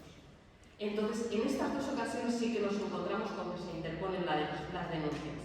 ¿Qué ocurre ya luego, por hacer un repaso así muy rápido? Aquí yo creo que estoy ya yendo, está al revés. Y todo bueno, esto era un poco la valoración del riesgo. Vale, cuando ya estamos en el proceso judicial, ¿con qué nos encontramos? Pues en primer lugar, con ese desconocimiento que nos han hablado las compañeras de los derechos que las asisten, con la dificultad de hacer frente a los trámites burocráticos, porque aquí se las piden todo. Me tienes que dar el original del certificado de nacimiento, el libro de familia, el original del empadronamiento, los saldos de las cuentas bancarias. Y entonces cuando les empezamos a pedir papeles y papeles y papeles, sumado a que además actualmente la mayoría de las cuestiones están digitalizadas, un informe de vida laboral, bueno, eso no tiene importancia, si lo sacas vía digital, bueno, a lo mejor lo saca vía digital mi hija, pero ponte tú a decirle a una señora que no está acostumbrada a todo lo que es las nuevas tecnologías y la digitalización, que es facilísimo porque te lo saca todo vía digital. ¿Qué hacemos en la Comisión de Investigación de Malos Tratos? Pues que la trabajadora social se pone a recolectar toda esa documentación con las mujeres.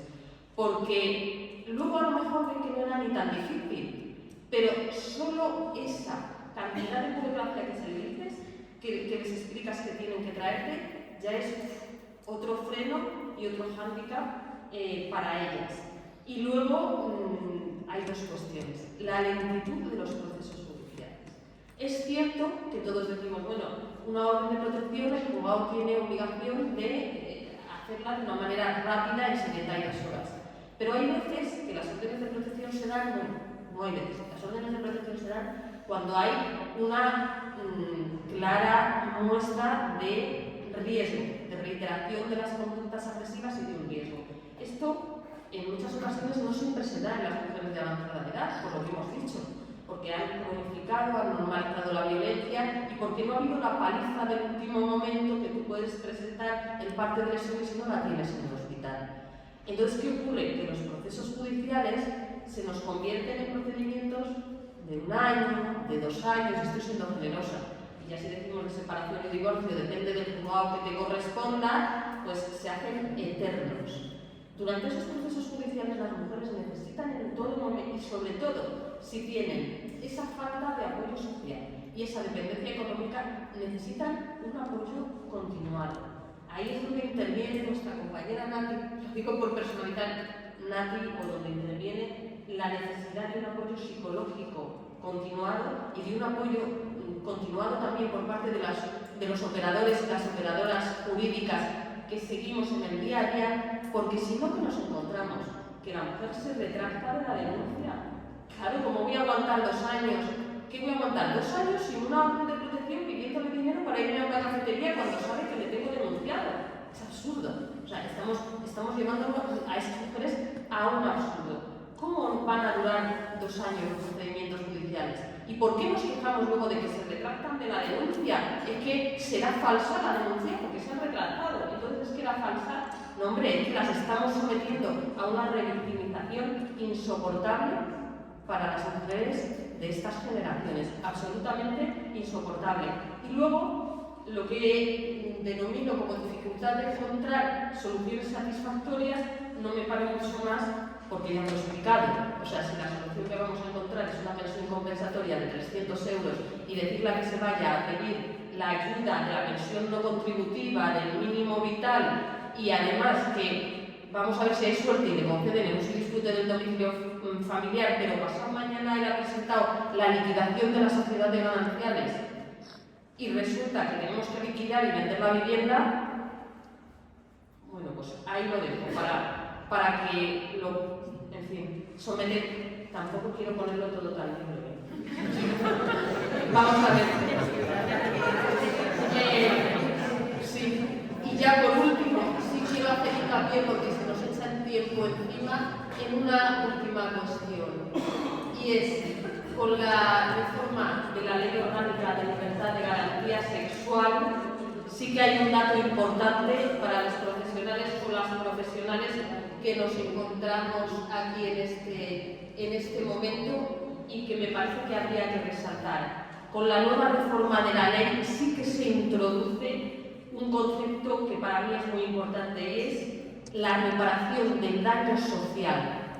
Antes veníamos diciendo, a raíz o como consecuencia de los procesos judiciales podemos tener la reparación del daño y siempre el daño se basaba en el daño físico o psíquico, o sea, la indemnización que solicitábamos por las lesiones y por las secuelas que había sufrido la víctima y el daño moral, porque evidentemente la violencia de género implica un daño a tu personalidad como daño moral. Y la reparación del daño social, por regla general, se venía entendiendo dentro de ese daño moral que además, como era muy difícil de cuantificar de una manera clara, pues dependia del juego que te tocara, pues 3.000 euros, 6.000 euros de reparación del daño moral. Pues bien, ahora con la última reforma de la ley se va a independizar del daño moral el daño social. Y esto me parece muy importante en las mujeres de avanzada edad. ¿Por qué? Porque ese daño social, entendido como menoscabo que sufre la persona en su esfera social y como daño social entendido como aquel daño que se ha producido a tu proyecto de vida, en estas mujeres que se vieron aisladas de su entorno social, que se les negó la posibilidad de encontrar un trabajo porque tenían que cuidar a los hijos y cuya reparación ahora o cuyas posibilidades de volver a recuperar su vida, de recuperar su entorno y por supuesto cómo van a recuperar ya sus expectativas laborales si tienen más de 65 años y han llegado a una edad de jubilación, eso ya es como una secuela.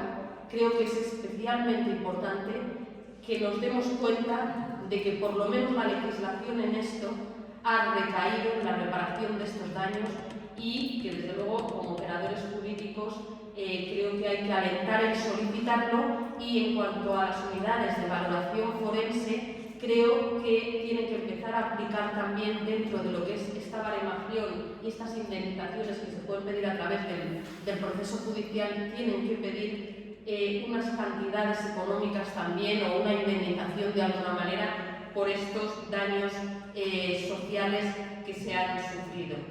Como propuestas de mejora, bueno, aquí hago un poco hincapié en cómo se valora este daño social en función de la intensidad y la duración del hecho, de los apoyos sociales existentes, y luego unas propuestas que simplemente venían un poco dirigidas a que tengamos en cuenta en los procesos judiciales la necesidad de acortar estos procesos, la necesidad de tener en cuenta la especificidad de las víctimas que tienen una avanzada edad, y creo que me podéis luego preguntar sobre más propuestas, pero ya me están diciendo que se me va el tiempo, pero creo que lo más importante a la hora de tratar a estas mujeres, a mi modo de ver sobre todo, y lo que querría quedarme es que lo que necesitan cuando vienen a nuestras organizaciones, ser escuchadas y no juzgadas.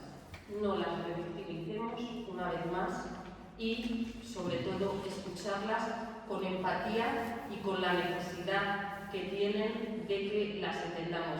y porque me quedo con otra cosa que se ha dicho hoy en día. No es una generación acabada ni es una generación perdida, porque están presentes. Y solo me hago una pregunta: ¿quién cuida a los hijos de las madres que somos trabajadoras? ¿Quién está en el parque todos los días con los nietos porque las madres no se pueden encargar de ellos? Las mujeres de avanzada edad están presentes y son necesarias todavía hoy en día para nuestras vidas. Así que, bueno, ya creo que nada más que decir.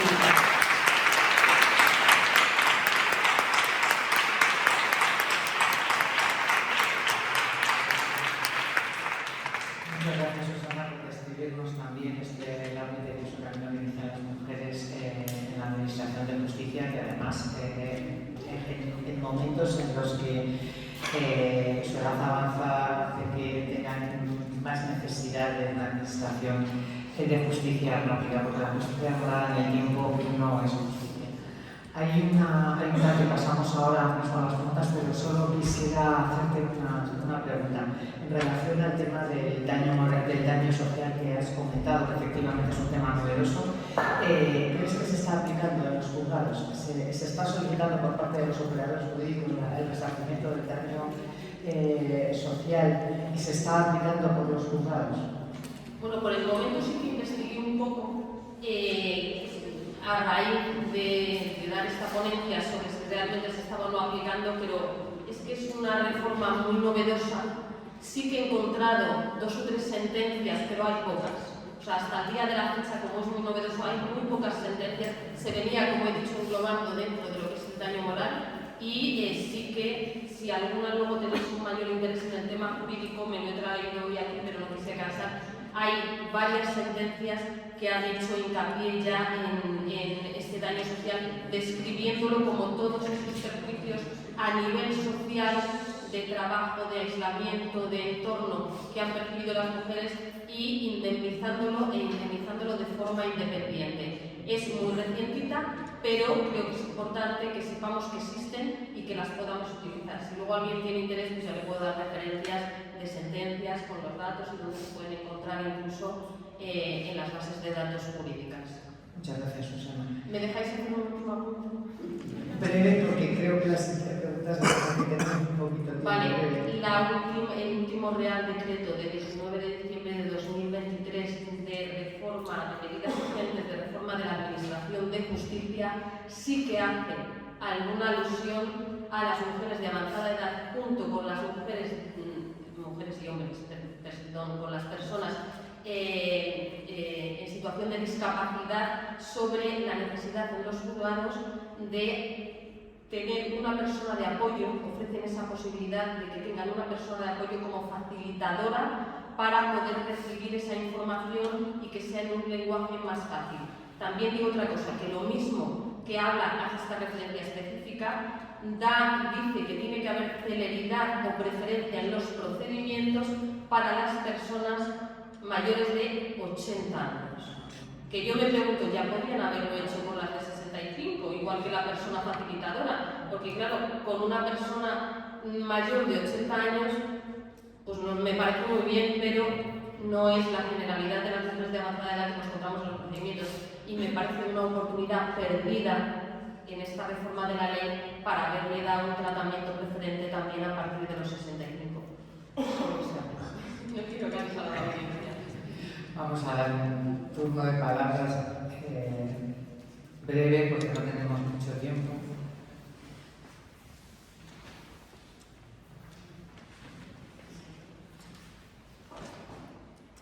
Hola, buenas tardes. Muchísimas gracias por las intervenciones. Yo soy trabajadora social de violencia y me llama mucho la atención cuando atiendo a las mujeres víctimas de violencia de género, que son muy mayores, cuando en algún caso ha muerto el agresor, el duelo que hace de ese maltrato, de ese maltratador, es también como una sensación más que le quería preguntar más a Nati, ¿cómo trabajáis vosotras eso? Porque para ellas es también muy duro, por todo lo que has comentado antes sobre pues todas esas creencias, todo ese machismo estructural, ese patriarcado que ya hemos vivido y que ellas se han inculcado. Eso por una parte. Luego, por otra parte, quería preguntarle a Susana, he entendido que tú das cursos a los abogados del colegio del turno de oficio. Creo que a lo mejor les das el curso muy bien, pero ellos no lo captan. Porque muchas mujeres vienen asustadas con sus abogados de oficio, se sienten no escuchadas, no entienden absolutamente nada, no ya las mayores de 65, y la de 30, y la de 40. Y creo que también sería muy importante que se formaran a los jueces más de lo que se forman, para que todas preguntas como yo he escuchado que han dicho que les han hecho a juezas, ¿cómo es que no has denunciado antes? Pues una víctima de violencia de género no le puede preguntar, siendo un juez, ¿cómo es que no ha denunciado antes? La propia violencia además así lo implica, está implicado en que tardan mucho en denunciar, porque tardan mucho en expresarse que les está ocurriendo, que es vergüenza y que es miedo y que, bueno, en fin. Gracias. Muchas gracias por la pregunta. Bueno, yo he visto también mujeres que se han alegrado y yo he celebrado con ellas cuando el agresor nos ha dejado. Hemos celebrado pero sí que de alguna manera, claro, los sentimientos que tiene una mujer se dan todos juntos, no se dan ahora le quiero, ahora no quiero, ahora le tengo miedo. Ahora, de alguna manera hay un sentimiento hacia ellos, los años vividos tienen mucho peso. Y sí que se pueden encontrar, porque me he encontrado también mujeres que sus hijas me han alertado diciendo mi madre se tiene que separar en un periodo de tensión con mi padre. Dice, pues como él se ponga enfermo, le va a ir a cuidar. Por ese papel de cuidadoras que tenemos, de salvadoras, que lo tenemos tan inculcado que no nos podemos separar. Entonces, bueno, de alguna manera no es una persona indiferente cuando fallece. Sientes algo, ¿no? Puedes sentir también alivio, puedes sentir pena. Es complejo, ¿no? El poder desgranar los sentimientos uno por uno. Se pueden dar también algo.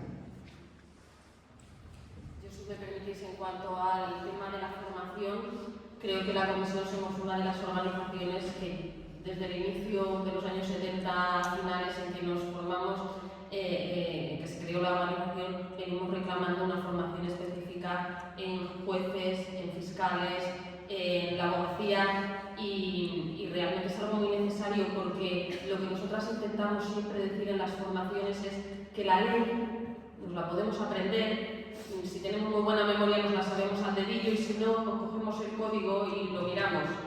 Pero hay que ver esa ley y esos artículos con perspectiva de género. Y nosotras, en lo que hacemos mucho hincapié, cuando damos esas formaciones es, yo no quiero que usted me diga lo que dice la letrita del artículo ni el librillo, que eso me lo cojo yo también de la estantería y no necesito ser abogada. Yo quiero que usted analice e interprete ese artículo con perspectiva de género y con empatía hacia la mujer víctima que lleva años y que ahora se presenta ante usted y que también quiere ser escuchada por el juez, porque es muy penoso llevar 2 años esperando un procedimiento y que te den 5 minutos para hablar y que no te escuchen.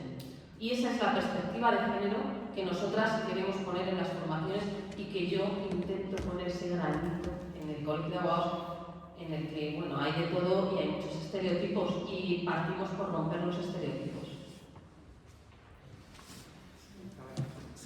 Buenas tardes, soy Isabel Gutiérrez de la Asociación de Mujeres y Nosotras Mismas Chamberí. Bueno, muchísimas gracias porque ha sido interesantísimo todas las intervenciones y los estudios que habéis hecho. Muy, muy interesante. 2 cosas muy cortitas.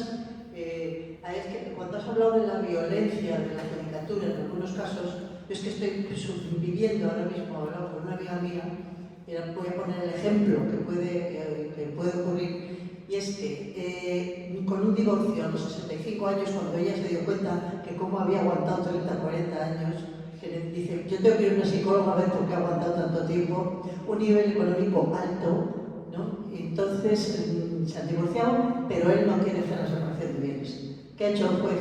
Tenían una casa familiar muy confortable y otra más pequeñita. El auto que ha dictado ha sido que cada año viva uno en una casa. Con lo cual han cumplido 70 años y como él no quiere llegar a ningún acuerdo económico, cambiándose cada año de una casa a otra. Esto es una violencia extrema que la está, pero vamos, destrozando. O sea, que es el ejemplo de hasta dónde se puede llegar. ¿Por qué? Porque el juez lleva 5 años con el caso ahí parado, ¿no? Y por otro lado, cuando una mujer mayor, 65, 70 años, decide, que es difícil, pero que se va de su casa, ¿qué recursos de acogida cuentan? ¿Con qué recursos de casas de acogida o pisos o qué? Porque dice, yo me voy, ya, definitivamente. ¿Y con qué cuenta? Nada más. Gracias.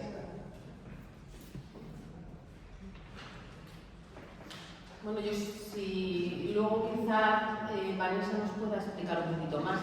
Yo desde luego nuestra experiencia es que hay, en cuanto al ejemplo que has aportado del juzgado, pues es más o menos lo que yo estaba diciendo. Veo que se corrobora un poco la experiencia práctica también de las que estáis aquí. Y en cuanto al tema de recursos, es que hay muy pocos recursos específicos para mujeres en esas edades, y entonces pues tú dirás, bueno, vete a una casa de acogida, sí, pero eso es temporal. Quiero decir, una mujer ya más mayor no va a estar toda la vida en una casa de acogida. Entonces, ¿qué hacemos? O sea, yo creo que hay una necesidad importante de cambiar las políticas públicas para dotar de recursos suficientes, que es algo palpable, palmario. Pero quizá a lo mejor yo como soy abogada, aquí teníamos que tener a la trabajadora social, pero quizá Vanessa nos pueda explicar un poquito más. Pero vamos, lo que percibimos es que son muy escasos. Y ya en zonas rurales, ¿qué la vas a desplazar de su entorno? A que se vaya a una casa de acogida en otro pueblo y entonces la revictimizas porque él es su médico de familia de toda la vida, sus amistades, la desplazas de su entorno y la desarraigas más todavía para llevarla a un recurso. ¿Y la dejas con el marido? No, la pones un recurso, que haya recursos, claro, que cómo la voy a dejar con el marido, no. Lo que quiero es darle a un recurso habitacional donde esta mujer pueda estar de una manera adecuada. Claro, sí, justamente, que sí existen dispositivos y no tienen límite de edad.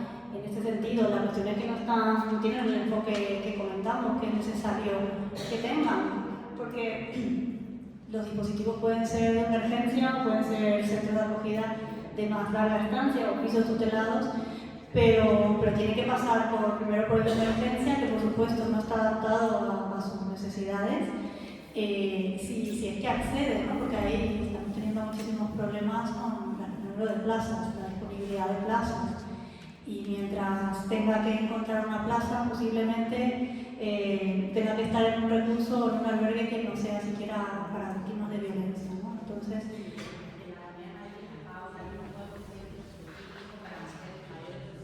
genial, eso es lo que tiene que haber más uno. Gracias. Dice que hay un proyecto específico para mujeres mayores y es lo que justamente proponemos continuamente en todo esto, ¿no? Que los recursos sean específicos a sus necesidades, que no lo son. Un centro solo en Madrid, con la población que hay, es poquísimo, pero bueno, es un inicio. Y es lo que tiene que haber, y realmente intentar evitar esa situación. Y Susana es la experta, pero creemos que no son ellas las que tienen que ir de sus casas, y si hay un riesgo real, objetivo, deberían ser ellos los separados de la vivienda.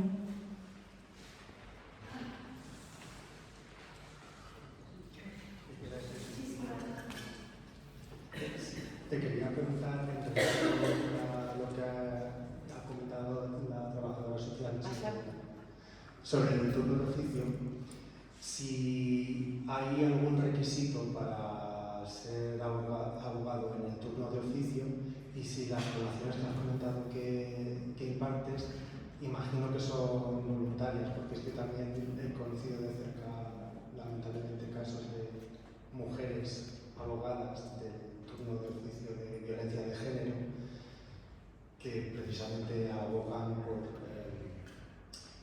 manifiestos como el tema de las denuncias falsas, etc. Cosa que me ha hecho caer mucho. Gracias. Sí, actualmente para lo que es el acceso al turno de oficio sí que te exigen tener el curso de acceso al turno de oficio, y en concreto hay un módulo de violencia de género. Otra cosa distinta es pues cómo se profundice, quiénes sean las personas que den ese módulo, los estereotipos, y eso ya va en función también, primero, de que la formación sea la adecuada, y ahí estamos intentando que cada vez se lo den a formadores o formadoras más expertas y con perspectiva de género.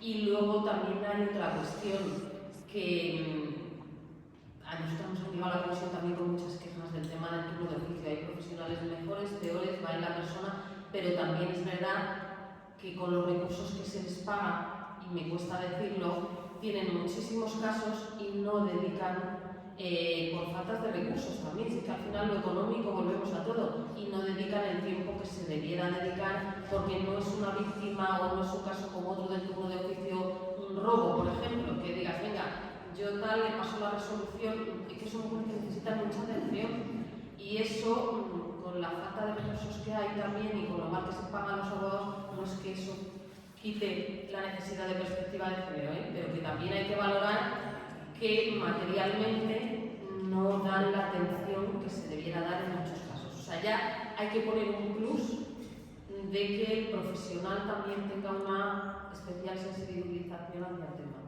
Con lo cual eso es lo que buscamos, profesionales sensibilizados, que es lo primero que tiene que haber.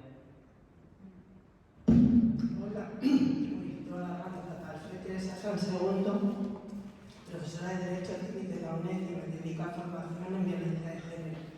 Entre los obstáculos que nombrabais para que las mujeres salgan de la violencia, para mí hay un obstáculo muy grande, que es están acostumbradas a estar solas. No se puede apoyar el marido porque es del que se tienen que separar. Entonces podrían tener o deberían tener un apoyo en los hijos.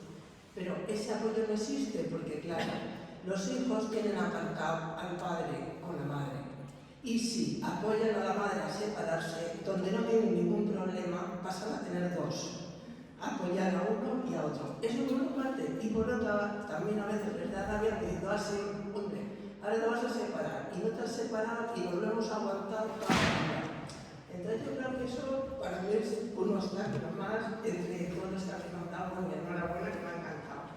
Y como habéis accedido a la formación de jueces, abogados, todos los juristas en general, sí que os diré que el Centro de Estudios Jurídicos del Ministerio de Justicia ha montado para fiscales, abogados del Estado, letrados de la Administración de Justicia, forenses, bueno, y no sé quién más. Es decir, prácticamente todos los intervenientes, excepto jueces, cursos, os lo digo porque los dirijo yo. O sea, son cursos que se hacen desde el Ministerio de Justicia y los organizamos en la UNED. Es el segundo año que se han hecho y bueno, pues yo estoy contenta. Se apuntan, los paga el Ministerio de Justicia, se apuntan unas 600 personas. No digo, no, sí, pero hay 60 plazas. Hay un pequeño porcentaje que bueno, pues no lo finaliza, un 15% así, pero el resto ponen interés. Y por ejemplo, como detalles curiosos, el curso se llama Perspectiva de Género y Violencia contra las Mujeres. Y claro, la perspectiva de género no lo han visto en la vida nadie, pero nadie. Entonces, pues yo empiezo a contarles y a ponerles ejemplos y la declaración de Seneca Falls, por ejemplo. Entonces se las pongo a comentar de evaluación. Y esto fue muy curioso porque hubo muchas personas que dijeron, parece mentira. O sea, un documento como este, una declaración como esta, no lo hemos visto en la carrera, no nos lo han exigido en la oposición y no lo hemos visto en la vida. O sea, ese era un comentario generalizado. Bueno, como sé, os puedo contar un montón, pero bueno, algo se va haciendo. En jueces no sé si hay el equivalente, la verdad. Yo sé que fiscales sí, porque ayer participé además. La Fiscalía General del Estado sí que hace todos los años cursos para fiscales. Este año participaron algunos jueces también en el curso y en varios años han decidido otorgar un espacio a las asociaciones de mujeres dentro de todo lo que es el programa del curso. Pero lo que sí resulta curioso, participaban las asociaciones en el curso, tenían mucho interés, lo tengo que decir, no lo voy a negar, pero el desconocimiento absoluto sobre lo que son las organizaciones de mujeres, la parte de incidencia política y social, el activismo y los recursos de intervención que damos a las víctimas es absoluto. O sea, y yo no sé qué concepto tenían, pero éramos tres, que además de ellas éramos juristas, y se quedaron como, uy, pero si esto es serio. Esto es serio, lo de la prostitución de mujeres es serio. Y yo dije, entonces estamos encantadas de participar para que vean que no es algo de panfleto, lo del asociacionismo ni lo de la violencia, que somos serias. ¿Pero qué duración tiene? Son, es casi un mes que tienen, y a nosotros una tarde completa las asociaciones. Claro, es que algunos cursos, yo participaba hace años en algún curso de abogados y de colegios de la abogacía, y claro, en un día, en dos, pues no sé, este que os digo yo son 4 meses, y les damos tanto. Y una pregunta. Como mucho un mes, pero sí que son un poquito más profundos. Una pregunta. ¿A esos cursos quién acude mayoritariamente? ¿Hombres o mujeres? Pues, Hay no, pues hay bastantes hombres, ¿eh? Hay más mujeres, pero hay bastantes hombres también. No es que no se apunten, es que no está dirigida a jueces, o sea, no sé, esto lo organiza el Ministerio de Justicia, el Centro de Estudios Jurídicos, y en concreto este curso está dirigido a los otros colectivos, ya les preguntaré, ¿por qué no? Porque hace mucha falta los jueces. Bueno, lamento, no tenemos tiempo, ya no hay tiempo, ¿no? Nos están diciendo que no podemos. Una muy breve, por favor, de 10 segundos. Y nosotras llevamos también formando y hemos escrito un libro en el año 2004 que fue el libro de texto inocente, sobre todo para el trabajo social, y actualmente hemos reeditado, nos ha mandado, y tenemos ahí un libro muy interesante que se llama La violencia contra las mujeres, que yo creo que puede ser libro de texto, libro de difusión, libro de cabecera, y todas estas mujeres que somos de lo público, médicas, enfermeras, han dado formación de violencia. Está Belén Nogueira, que le han dado el premio de la tesis de mejor de la Complutense. Entonces os invito a que aquí tenemos un trabajo personal y vivencial. Es que en el trabajo una cosa es lo público. Lo tendremos en cuenta. Ahora nos facilitas el título. Muchas gracias por las intervenciones que se han realizado. Muchísimas gracias a